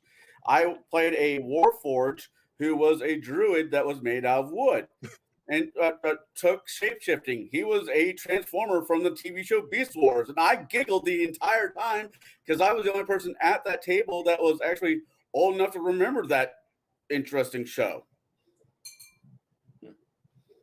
I mean, what was the other one? Iron Kingdom. Iron Kingdom was really fun for something different. Ooh, It yeah. doesn't- Well, and see, Iron Kingdoms, I would say definitely would qualify for using leadership feat because it does have the intrigue. You have the ability because you're building things the way that the way that the world itself is set up Yeah. is you almost have a need for them. I'm not saying that it's the end all be all, but it will make things easier. Gotcha. No, that makes Steve sense. Jobs. Would you not agree, Blaine? Oh no. Iron Kingdoms is like the best setting for having leadership because, well, again, you need support staff to keep a steam jack running. Exactly. If you got a warcaster who's got a jack, you need to have like an entire like motor pool to keep that thing running, and because I had it. you do it all by yourself. But no, like fight's over, patch her up, refuel her, and have her ready for me in the morning. Okay. Well, even in let's go back to 3.5. There was a class in her, I think, called Swashbuckler, and by a certain level, you get a prestige class. Was a dread captain or something like that, where you had to be able to buy a boat. Not a boat. I'm not talking about dinghy, but an actual, galley. And I also always thought that prestige class needed to have leadership in it, because who the fuck is going to work the boat? You and your 4 other members in a huge ass warship? No, you need a crew of X amount to work that ship. But Good number. What? Good number. A very good number. Very, very large number, actually. But yes. So it kind of goes back to, I don't think leadership should be a feat. I mean, leadership should not, if I'm going to deal with it, I don't think it should be a feat. I think the players need to RP it out, or it logistically needs to make sense. It can't be something, I have no other feats I need to take. I'm going to take leadership just to fuck about. I think I would put a hybrid of what you're saying to where you earn it through role playing, but all you're doing, much like how power attack or dodge or some weird meta magic allows you to break reality because you good wizard, or I shoot good and therefore I can shoot 2 arrows in a round. I think the ability to take leadership at that point turns them from hirelings, to use Bruce's theory, and minions, and turn them into proper followers. At that point, they're now trusted, loyal, and they won't backstab you as easily. So now you have a mechanical way of going, these people are now loyal to me. I am their leader. I'm no longer just their boss. Right. And at that point, it's kind of like with a fighter. You're going to swing a sword or an axe or whatever enough. You're going to figure out that I can go from this guy that's standing here to this guy. And that's kind of like, because you're doing this so much, you're like, well, why can't I hit both of them? And it's one of those things where, and then that's where cleave comes in. Or if I wind up like a baseball and come in, that, I put more oomph behind it. I'm doing more damage. It made it harder to hit him, but you know what? It is more damage. There's your power attack. It's one of, and the way that I'm envisioning that Blaine's explaining it is, you're doing the lead up to quote unquote unlock that feat. Now, I don't know about the rest of you guys, but earlier campaigns I was in, especially when I was first getting, I don't know if it was just the era where this was a thought processing is you're a venturer. You go to a town and you find a post on the board. Go save somebody's daughter. Go take out the goblins. Go do a job for me. I mean, to me, that's kind of where the concept of leadership should start. You're working for somebody in the very beginning, then you're able to do it yourself. I mean, I don't know how the rest of you guys started in the with the gaming, but that was normally the beginning storyline. You come into a new town, you're looking for work. There's posts on the billboard. Such and such job needs to be done. Now, I would counter that with that's where I started. That's not where I stayed. Oh no, yeah. And I enjoyed those days, but we rapidly moved past that. But then again, when you have people who's like much like how, say, I'm going to use like Wheel of Time as an example. The first book is boring as fuck. That's your standard adventure. Things get more interesting once you got past that. But the thing is, if I'm going to retell a new story, I'm probably going, and I got good players, I'm probably going to skip the friends meet up at the old tavern after where they all promised to meet up at several years after they were last together, and that's when a shadowy figure arrives and says, "Help me, Obi-Wan Kenobi. You're my only hope." And the adventure starts. That's fair. I think we just broke the hands. The hand, you know. No, I think the chat is breaking him at this point. I love it. We brought up the bunny claws again. And every time we bring that up, he dies. I forgive my ignorance, but what is that? Okay, we had a group and we had it was called the part-timers.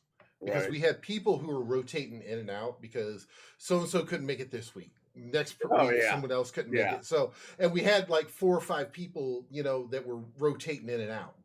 And we never had everybody there. Now, the nice thing is that we also set up that we had the bunny clause. So, therefore, it was a contract you signed when you joined the part-timers. And the thing is that the way the bunny clause read is that if you were ever taken over by like a command, or you were anything that you were not in your correct mind, Right. either dominated, controlled anyway, whatever, that the wizard had the okay to go ahead and basically you gave consent beforehand that the wizard could polymorph you into a bunny.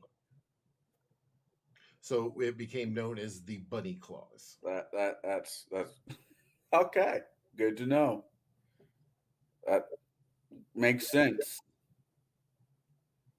Actually, makes a lot of great sense, especially. And it actually came into play because we were playing Rise of the Rune Lords, and we went through and got this beautiful sword, and the sword talked to me. It was my friend. It was so good. And then bunny. Yep. It was a sad day because that was a beautiful sword. It was my friend. He just wanted a little bit of blood. It was okay. Bruce is laughing. So I'm just saying, like, you have different tiers of NPCs to throw at the players. Yeah. By and large, majority are going to be those that got brought into it at no expense to you at the moment of purchase, and when you forgot about them, they get popped. They'll pop with another. They'll pop. Yep. For example of leadership, what was I watching? Yeah, earlier seasons of Game of Thrones with Tyrion. Tyrion's like, Mhm. pay you guys not to kill me. And he got the Clan of the Moon people, or the Moon something like that, where it was a barbarian clan that's like, I will pay you 3 goats and a glory hole. I don't exactly remember the deal, but it was Tyrion, so I know glory hole was somewhere in there. So no, that I always thought that was a very interesting take on leadership. Even if those who read Nikolai Machiavelli, The Prince, his concept of leadership and having to deal with people is a very interesting take on it. I don't see that in modern day-to-day gaming anymore, and that's where I'm banging my head against the proverbial wall, sometimes actual the wall, when somebody says I want to take leadership, because they're not saying they're not doing it correctly, but they're not doing it fucking correctly. Now, conversely, what you're seeing here is that a lot of players aren't exposed to the material that would allow them to be able to do that correctly, even though there really is no correct way. Yes, there's a right way and a wrong way, but there's still most players don't read the right books, and you can't punish them. What? Cow. These goats are versions? What? That might be important. I don't know. Now, that part where Tyrion managed to buy off an entire, clan, I wouldn't call it leadership. I would call it smart bribery. Now, had the clan been a good leadership, belonged to a good someone who had leadership, that bribery wouldn't be like, I'll bribe you. No, we're actually loyal and dead. But luckily, story didn't happen that way. Now, had those guys stayed loyal to him, oh, God damn it, Bruce. Now, I would consider it, I'm going to go ahead and use it, is the Khaleesi. I'm done. Where she went and she actually attracted followers. Yes. Yeah. That would be an example that everybody can put of the leadership feat. First she took the what the hell, the Kari or whatever the hell their name was. Then the Insolids, then exactly, the Dothraki, and so forth and so on. Dothraki, and she started there, and then it's everywhere she went. She that high charisma, amassing her army, or amassing her ranks, followers, and her followers. Yeah, oh God, yes. And she had certain people that were in spot to be able to do the one-on-one with the lowly grunts, essentially. That's very much like how I won't say I was inspired by that, because I forgot all about that, but it's very much a on-screen idea, the idea that your followers are the people you strategically put to be in the horde, to be able to be a force multiplier and go, hey, you take 5 people, you find 5 people, you find 5 people, and get them angry. And suddenly you have a mob. You only have 20, you only have 10 people that are under your actual direct control, and your 10 people pull out immediately, but now you got 55 people who are very, very angry and running down the street causing a huge ruckus, and well, you're already running the other way to go around a bank because the mob is elsewhere. I throwing all the police away, and you're like, well, that was cool. That has also been called a pyramid scheme, but that's besides the point. Hey, look, strategically, loyal schmucks who will go and cause a riot for your benefit and get the entire crowd angry while you go do something else. That's a pretty good job, and especially if you tell them, hey, after the initial mob is pissed, get out. Guess what? Your minions are safe. You all filter away, and now the royal guard is all have to go deal with a peasant uprising over bad food and conscription rules and high taxes, and you go out and murder half the nobility. Hey, hasn't it happened? Stuff. Wait, I think I read about that in real life. It's called the French Revolution, I know. Yeah, because they did not get enough cake. That was the problem. They did not get enough cake. Leadership and layers. Is a lie. The cake is a lie. Yeah.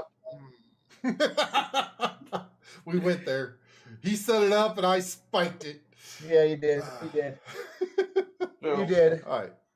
So, I have the parking pass for it, so yes.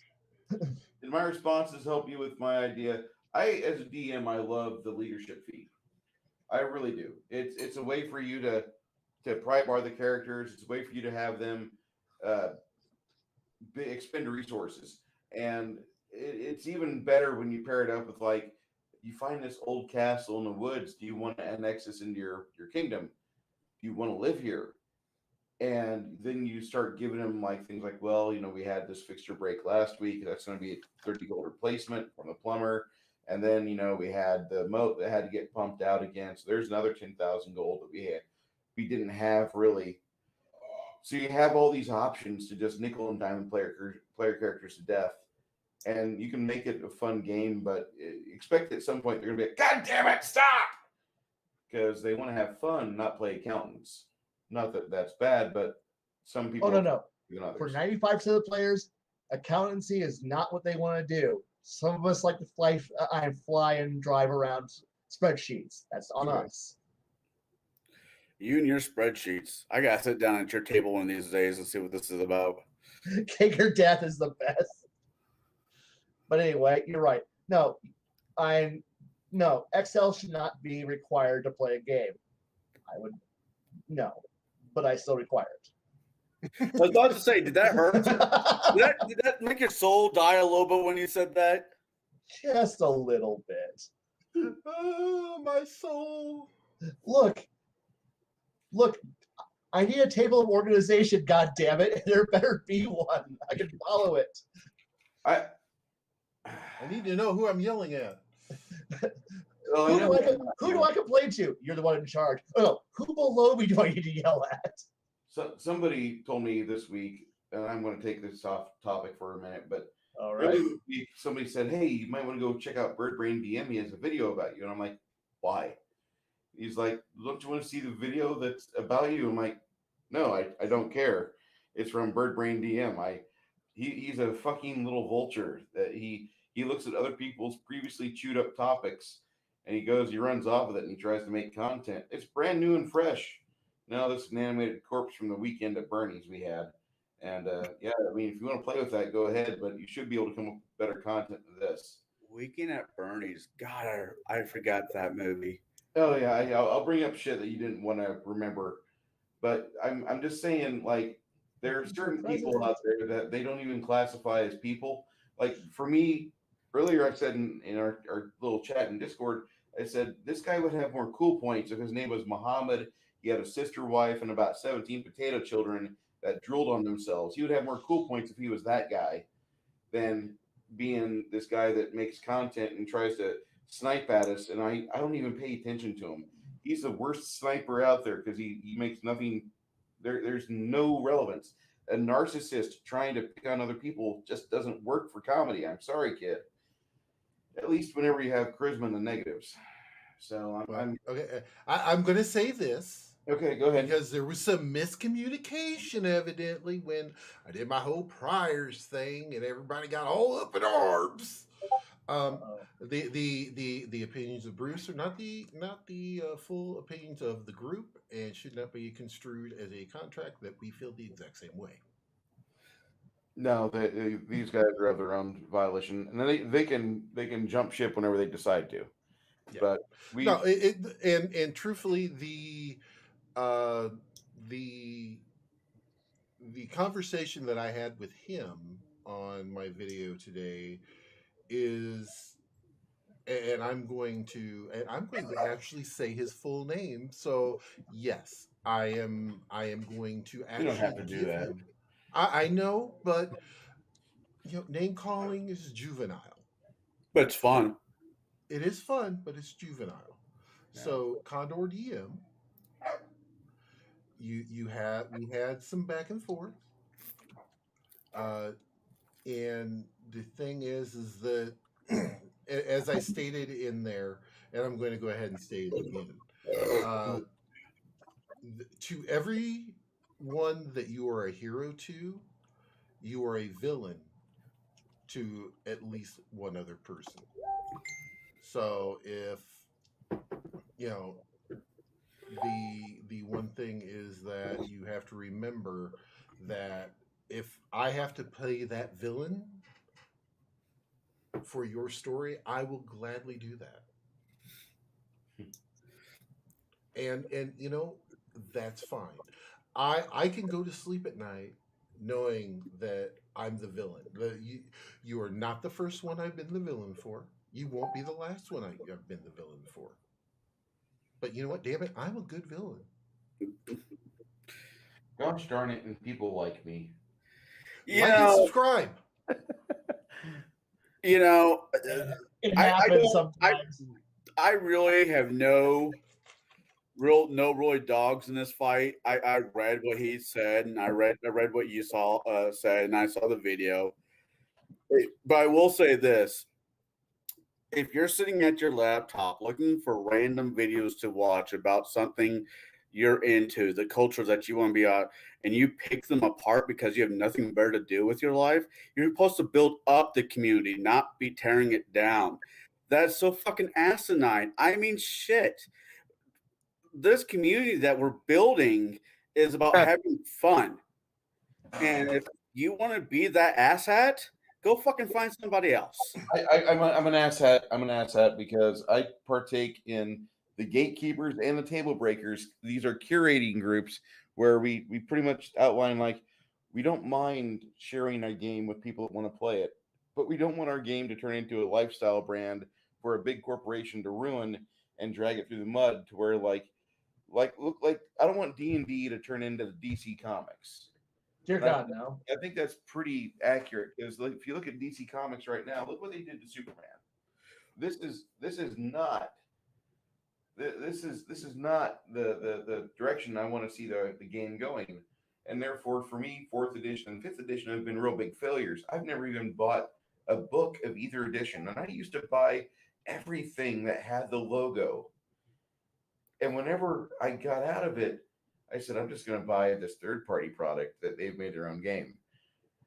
When I did that back in 2009, that was kind of like one of those things where I had to sit down and discuss it with myself. I'm never going to buy D&D if they're going to conduct their games like this. I don't want to be involved with it. I want to be out of that discussion because they're telling me that I have to not do TPKs and I can't have like an entire situation where the players have screwed up and they've decided to make some serious mental gymnastics and they now are facing certain doom because they taunted a red dragon. Well, that's their tough shit. They taunted the red dragon, but in the book, the DMG says, this is a bad dream. You guys wake up and you're all okay, and you earned some experience points too, and you didn't really hurt yourself. That's just a bad dream. It's okay, little boy. That's a fucking cop out. Not what you said, but them doing it that way. Well, and the other thing is that the whole when I think it was last week when I did the whole Priors of Gygax, I was doing it for a laugh, and truthfully, I was doing it for kind of a little bit of a of dig. We are content creators. And I said this in the video. We're content creators. We're going to say some really off the wall shit. You know why? Because we're content creators. It's more fun. Exactly. Yeah. It is more fun when people like me, like right now, I'm really animated. I'm raising my voice. And people are like, oh my God. Now I'm energetic.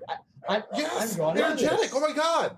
And my whole thing is that when I did it more, I clarified what I was saying about the Priors of Gygax. Evidently, while I was going through my tirade, I didn't hear Bruce mention 2 names, and I go, yes, they're the Priors of Gygax. So evidently, because Bruce said this, I'm now a bad guy because I didn't freaking hear him. You are not bad guy, but you are bad guy. You know what? I agree. But you know what? I will be that villain. I will sit and plot in my room of computers with my 6 monitors, and I will look I and envy and, that. and I will be that guy. That is awesome, and I completely agree with that. I completely being having an opinion and being animated. My little rant earlier today, how people take leadership early on and can go fuck themselves. I still fucking believe that. For short level games, fuck off. But yeah, I'm a member. I am a part of the TableBreakers now since they were ever so nice to let me join. And the other thing, and yes, I am somewhat opinionated in what I think gaming should be. Fortunately, unfortunately, depends on how you look at it. I have to straddle the line between what makes me money as being a professional. Yes, I said professional DM. If that makes me a horrible person, you can pay my fucking bills. With that being said, I think I have to stride the line. Yeah, I run 5e. I run 5e because I have people that want to play it and I like getting paid. You go to work too. All four of us have jobs that we have to do to make our life work, right? Yeah. So yeah. But so yeah, no, I agree. I think certain context doesn't need to happen. I think 5e, I want to go back to the good 3.5 days if they can just unfuck a few things when it comes to 3.5. I like being the horny bard, but no, you can't be the horny bard anymore.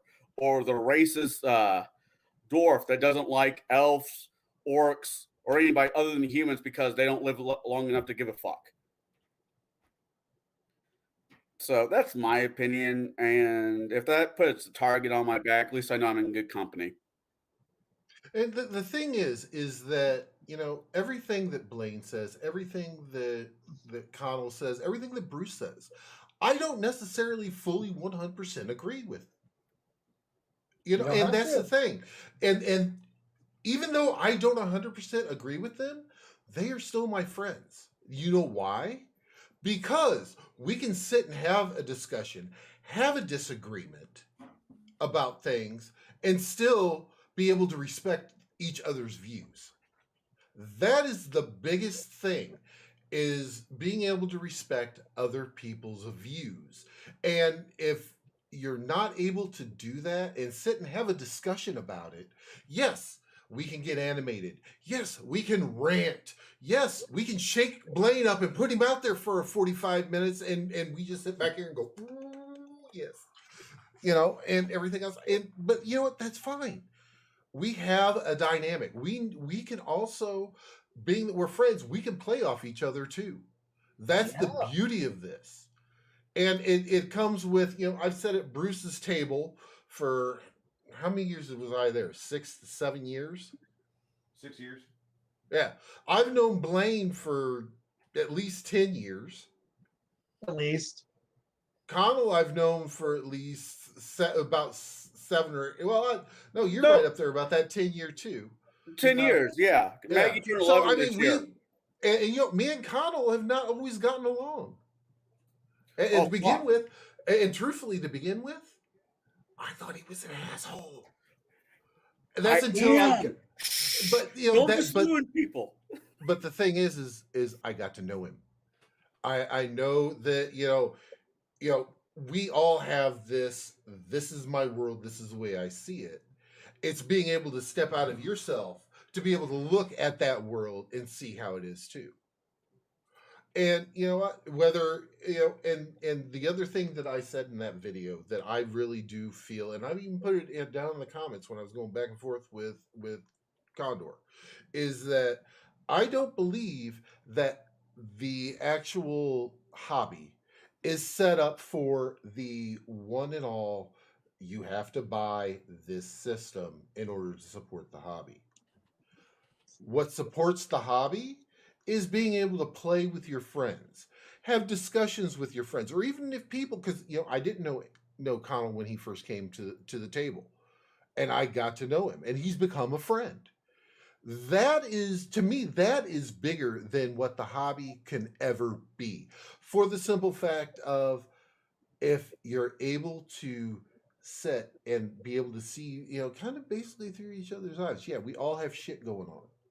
I'm actually in a pretty good mood today because I found out a whole bunch of things. My car was wrecked, and I've had it in the shop for since before Christmas. I got a call today. I might be able to go pick it up tomorrow. I'm all happy because I'll have my car back. On top of it, I found out I got a new job, so I'm all happy about that. So there's other things going on, like with my current job. I was not 100% happy. I didn't like the way that we were progressing with the company that I work for. Now, have I ever said that out loud? No, this is the first time I've ever said that. But since I'm leaving now, it's like, fuck it. But we all have things going on in the background, and how we choose to,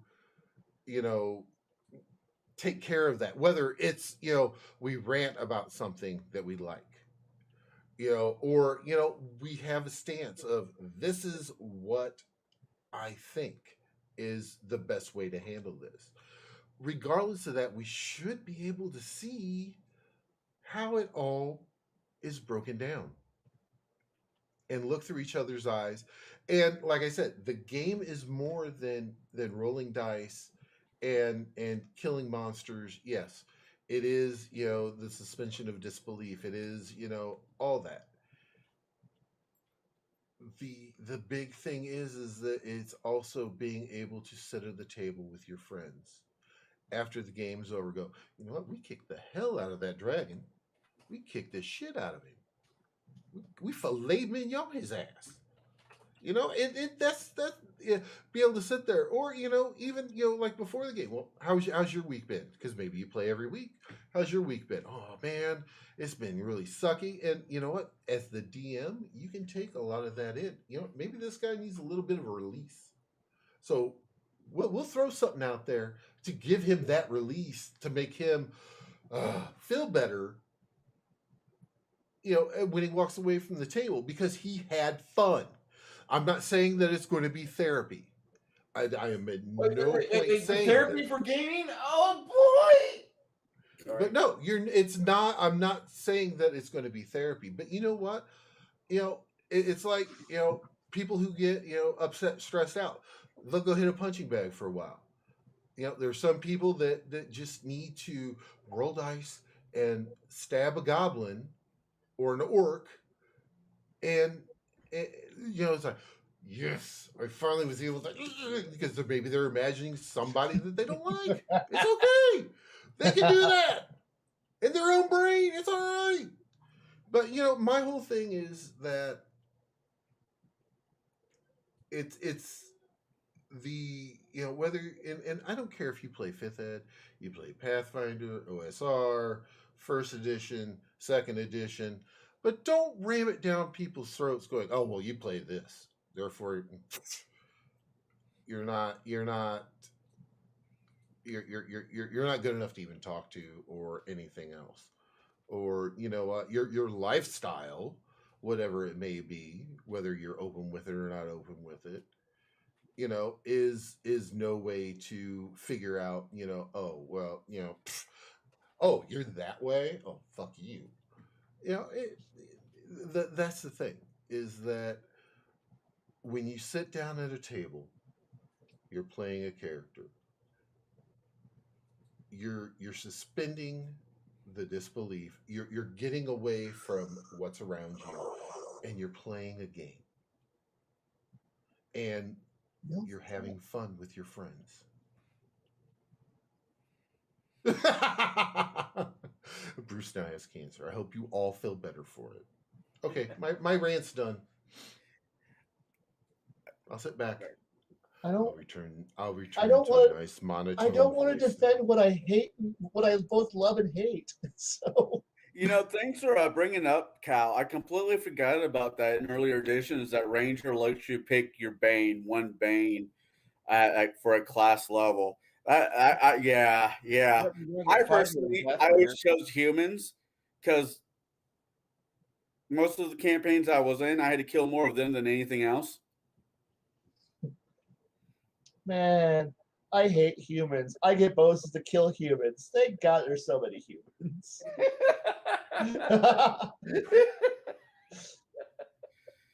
Wow. And the best part here is I have a hatred for humans. I walk into town. Goddamn filthy humans. Look at all you bastards. You're just everywhere. You're sneaking up the place, chopping down the woods, and could you like be a little bit less evil? No, I'm gonna be over here with the druid, and we're both gonna grumble about how horrible we hate this place. Hey, druid, yeah, do you want to like burn down the entire village and plant a forest on top of it? Yeah, that sounds awesome. All right, at once the sun goes down, we kill everyone. The rest of the party. Could you guys like not kill the village? But they're my favorite enemy. I can track all of them. God damn it, Ranger. What? Well, just Druid, tell him no. multi-class. No. Just You know- multi-class as a inquisitor and get all the other terrain bonuses for your skills, and you'll never miss. I know. So when the humans, so when the villagers are running away from you in terror, the ranger just is like a Terminator, just walking through the woods, killing them all with this. All of a sudden, you start hearing da da da da da. And the ranger, go my animal companion, eat them.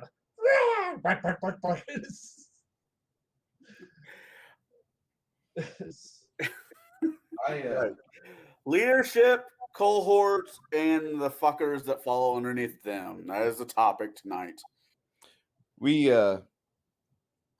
I said my piece on cohorts. I mean, like, you have tiered classes or tiered statuses for various people for your NPC pool.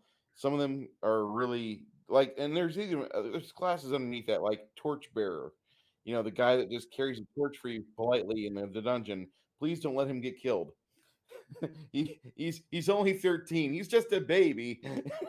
So you don't want to you don't want to do that. But I mean, I said my piece on that, and I really think that a DM should use every tool to their advantage. The players are going to milk the player's handbook and all the splat books they can get their hands on for their 1 extra percentile chance to ruin your game and ensure that their player character never has to live another night eating ramen noodles and canned meat. Ugh, the horror. You know, I'm just saying that they want to have the riches. And for those of you that listened to Blaine, you realize just how badly a well-trained group of hirelings and retainers will ruin your local economy and make your players have characters that are absolutely stinking rich. Hell yeah. So, 35 gold a week is a lot of money for a simple little character. yes. Oh, Yeah. God. Especially when you have GMs who are all a bunch of penny pinching avoid the term tightwads and assholes who turn players into scraping at dirt to make money, because that's fun. Fun is making players figure out how to squeeze blood from a turnip, because in Soviet gaming, players don't have money ever, and you're just living in continuous misery and hoping for one more payout, which might be cool if the theme is working out right, but you gotta be nice. But most GMs are a bunch of tightwads and retards with money and think, obviously 100 gold is a lot of money at 5th level. It's not. And especially if you only hand out 100 gold every like 3 or 4 months. Well, you can eat off that. Thank you, government, for my stipend. What was it? Fuck you. Older editions, a bag of holding is 20,000 gold pieces, somewhere in that ballpark. Mm-hmm. And you're 5th level, and you look at your bank account, aka how much money you can carry, which is unrealistic because 100 pounds of gold is fucking heavy. I don't care who you are. I thought you were going to say, how much meth can you carry? And I'm like, right. Oh my God, you can carry a lot of moon sugar. Lots right. of moon sugar. Well, at 10th level, you realize, my life would be a little bit easier if I had a bag of holding. Well, it's 20,000 gold pieces. How much do you have? Well, the DM gives me the bare amount of gold because he wants to keep us humble. I have, after meals, dining, fixing my armor, horseshoeing, whatever. I only have 500 gold. Well, fuck, I can't do shit. Let's hopefully we'll kill something with a bag of holding because I can't afford it otherwise. No, come on. Hey, you will look. If you play penny pinching GM who does not allow the players to have anything cool and you're tightwads, all you're going to turn your players into is a bunch of Ocean's 11 / crime syndicate. Like if you think like, why are we all murder hobos? Why do we all care about the next big haul? It's because we're all poor. We're all ghetto trash. You're not playing a hero. You're playing ghetto trash. You're playing some guy who's living in a trailer park, but who's got a chainsaw and an assault cannon, and going, you know what? That Briggs armored car truck over there looks pretty inviting. Meanwhile, the GM is like, could you guys be heroic? We're playing a heroic game where we're all lawful and good, right? And meanwhile, you have a player going, 1 second here. 1, 2, 3, 4. I got 10 rounds of the Barrett. What do you guys got? I got a rocket launcher and the mage. I got the minefield, motherfuckers. And meanwhile, the GM, no, guys, you're heroes. You're heroes. We're also broke. I don't want to eat any more ramen noodle packets and hot pockets for lunch. Lies, those are amazing. Because we not eat a hot dog anymore because we're ninth level. We shouldn't be dirt ass poor and with this broken ass horse that we're riding on. You know what? The Lord's house over there looks to be pretty wealthy right now. No, guys, you're all heroes. As some of those pansy ass fuckers who whine on the internet going, oh, D&D is only about heroes. Then give us some fucking cash. So that way we can be something besides murder hobos. But murder hobos, that's terrible. We're all broke, and the only way we're getting money is if we kill everything to get money. And since your dungeons are fucking poor, the only people we can now rob is the village chieftain or the lord of the land. And this is how you get lawful evil players or chaotic evil players or neutral evil players who all go, you know what?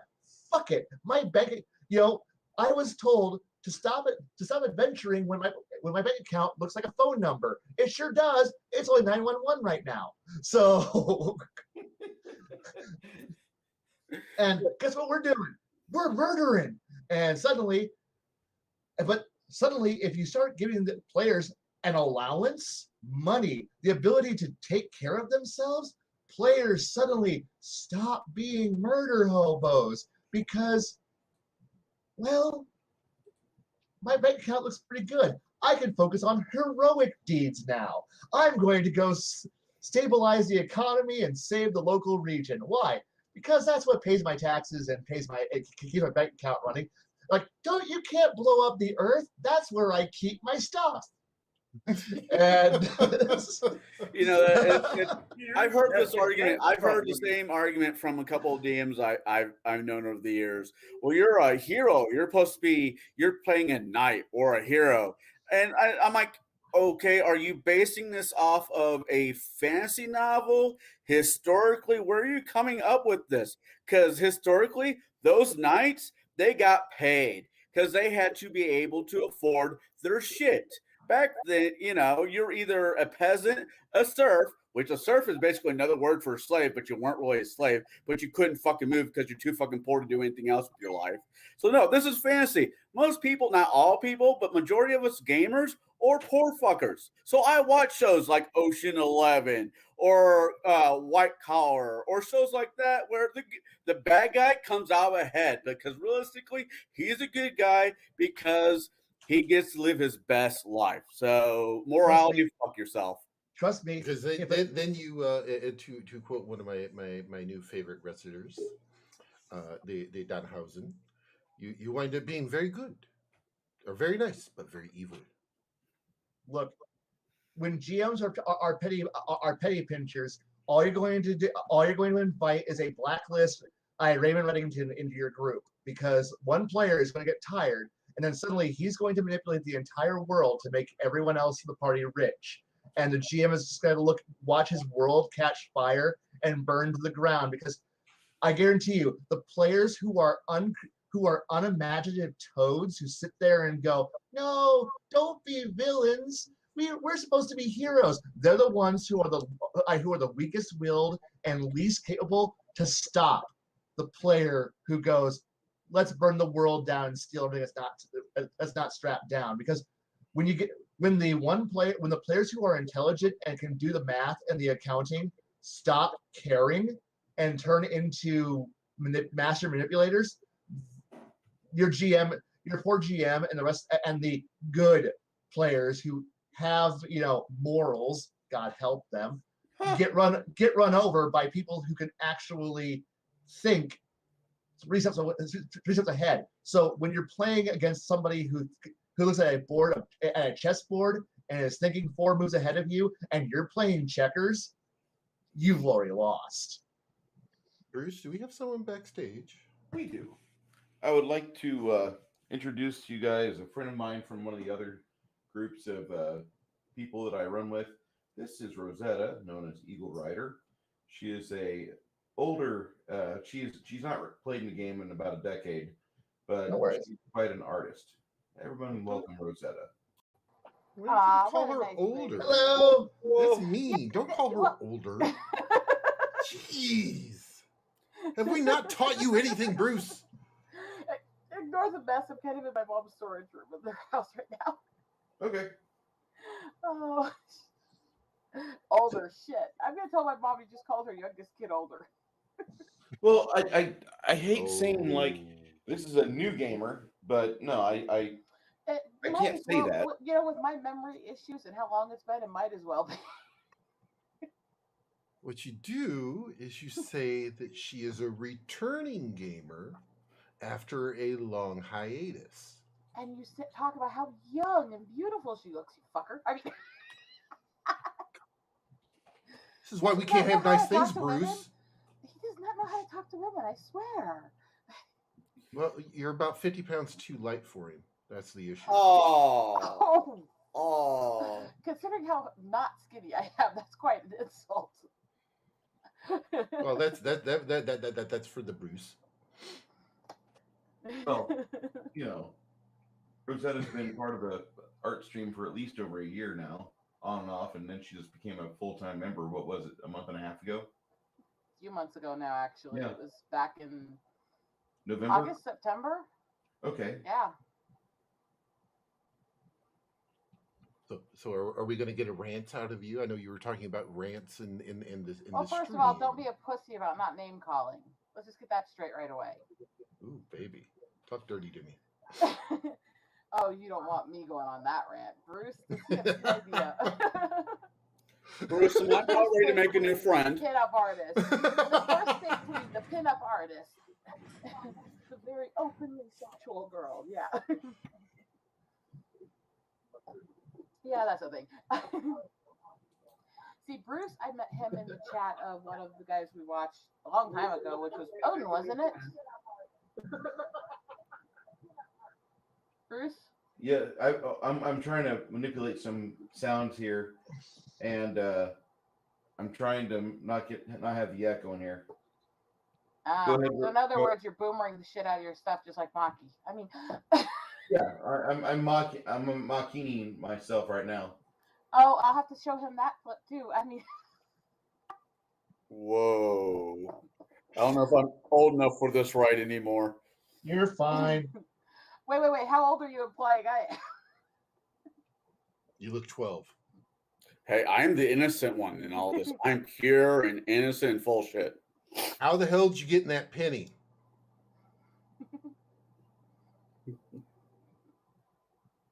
How'd you get in that penny if you're innocent? Oh, okay. Because I rubbed 2 buffalo nickels. Bad puns, please. Because I rubbed 2 buffalo nickels. That's actually my wife's joke. Out. That's my wife's joke. So okay, mine with involving change is that if somebody says a penny for your thoughts, you put your 2 cents in. Where's the other penny go? The best answers I've heard were hookers and taxes. Hookers. Yes. Well, it's like when I go to a strip club, I don't take dollar bills. I take rolls of pennies, nickels, and dimes because I like to make it hail. Poor bitches. I mean, I really should be watching my mouth more. I'm in my mother's house. Oh Lord. Well, just remember, you can run faster scared than she can mad. It's not that. I think I'd probably give her a heart attack if she heard half the stuff I actually say when she's not around. I mean, I'm working on this right now, if that gives you any clue what kind of stuff I do. Nice. Definitely. Whoa. Approval. Very nice. Very evil. And now the guys are like, okay, she's kid safe. She's good. All right. All right. Yeah, you need to do a caricature of Bruce so we can replace his face for his screen for his stream. Yeah, I can't show those ones. That'll get his channel in trouble. Never mind that. That's an eagle. Bruce, Yeah. that's an eagle. That's his mouse pad. That's one of my photos I took. Nice. Nature photographer. And Bruce ordered one of the mouse pads off of my merch shop. I'm surprised. I thought when he ordered from my merch shop, he was going to go straight to the pinups and order the ones that I have, like, mouse pads of it, like, zoomed in on the cleavage from the art pieces. I thought that's what he was going to get.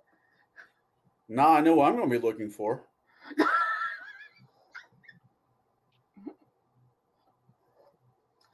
Just go to Twitter, Rose M Queen 1, and the merch shop's pinned, by the way. Good to know. Kai is a sweetheart. Kai is a sweetheart. He's one of the guys I love hanging out with. I think I've been his wrench for over a year, and all I ever do when he's actually streaming is go torment him, give him shit, and make fun of him when he's trying to game.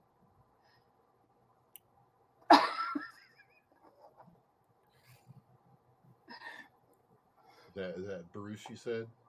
No, that was Kai, the one he mentioned in chat. There's a guy named Kai that we know that he wrote a book and then he does game streams, and it's a lot of fun to just get into his chat and just dog him because he dies a lot.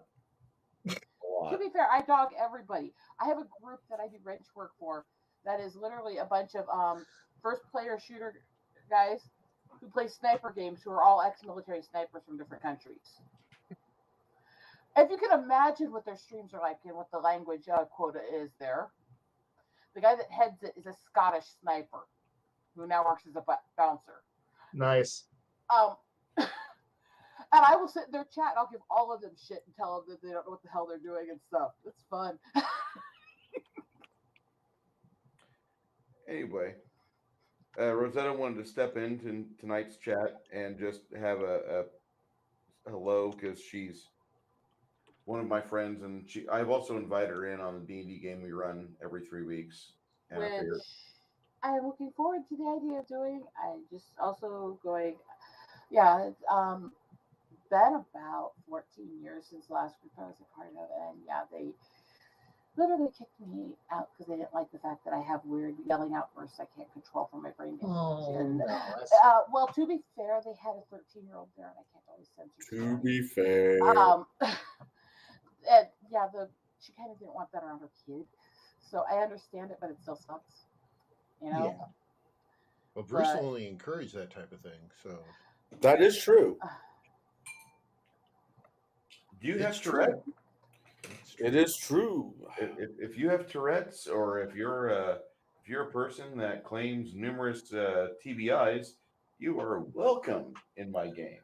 You know, and I'm not making fun of you when I say this, but I actually had a person in my one of my campaigns that had Tourette's, and I made him play an Oracle, and he got like a bonus every time his Tourette's go off mid-game. I will put it this way: it's not technically by definition Tourette's, but it has all the same symptoms. It is a bunch of scar tissue in the brain from seizures that's causing it. But yeah, the part of your brain between, you know, the subconscious and the weird thoughts and stuff that everyone has versus what filters what you're thinking to your mouth is about 6 burn scars down it and nothing there. So there's no filter. We'll blame Bruce for this because you've had to endure his solo streams. That's why he had to pick up some. That's why he had to pick up some followers to help pick up the slack. Oh, wait, we get paid?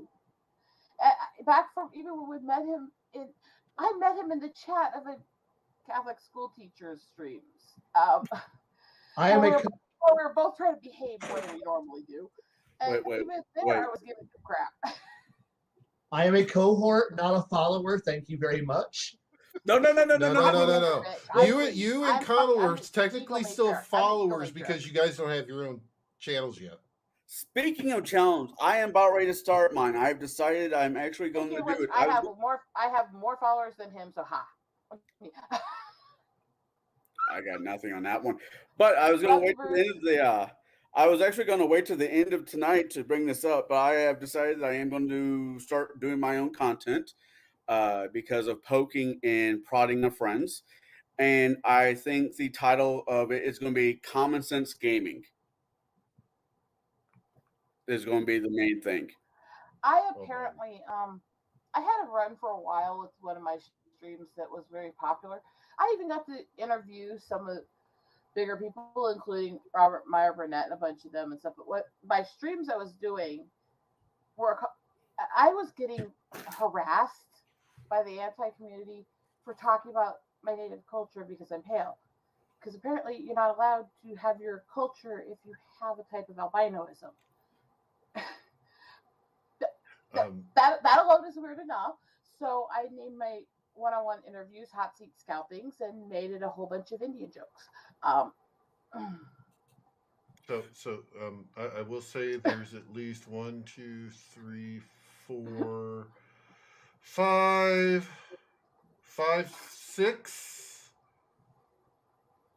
6 channels with that name, just from what I just did a search. Oh, Common Sense DMing? Well, I'll think of something. Oh, DMing? No, you said gaming. Oh, then make me just say Common Sense DMing or Common Sense Game Master. What? Common Sense Game Master? Yeah, I don't know, but I actually decided to do Dungeon Master. I always use the DM term, not the GM. Yeah, don't use the DM. Yeah, that would actually work because there's no Common Sense Game That's Master. because there's a bunch of people who try to shy away from using the DM because they think it sounds sexual, which it does, which is why it's fun. I mean, it's only if you slip into them. No. You don't want to slip into the. And there will be no pulling out. Flying into it. Conall, look at what my wife just put. Actually, that's not bad. Actually, that is. If I was there, I'd give her a high five. That's fucking brilliant. That should be your channel name right there. Conall Sense. Well done, girl. No, I mean, there's no sliding in. She's giggling in the other room. Hog in this.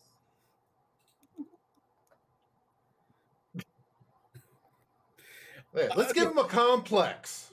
I was about ready to say, unfortunately enough, I don't have that complex. I'm not a, what's that, Meg? I can't remember what's called. Meg. I'm not a narcissist there. Yeah. Megalomaniac. Megalomaniac. Egocentric, egomaniac. I mean, there's so many terms for it. Conall Sense. Otherwise known as, I could go political and just say you could use that term for Biden or Trump. I mean. Oh. She said that word. She said the word. I have a remark. No. I don't know how people are going to feel about this. No. We are already 28 minutes over budget. So. And also Blaine has food sitting there ready to be devoured. It's in the fridge now, but wait. It's still sitting there to be devoured. Every bad thing he says has to do with the fact that he's not putting something else in his mouth. Yes. My husband could use this excuse with me in a really bad way. I mean, yes. Oh my. Read the private chat.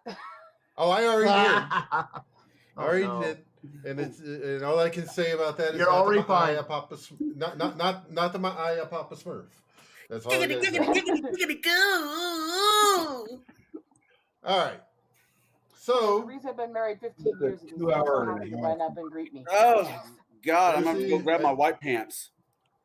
I think we're gonna have to wrap this up. Yeah. Some of us have jobs tomorrow. Yes. Sadly, I just give people warnings about the stuff I say and do before I do it, so they at least have some understanding when it happens.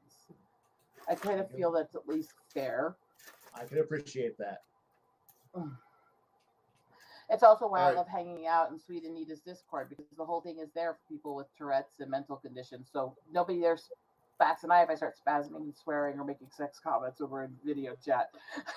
There you go. Sorry. All right, everybody. We definitely want to thank everybody for joining us tonight.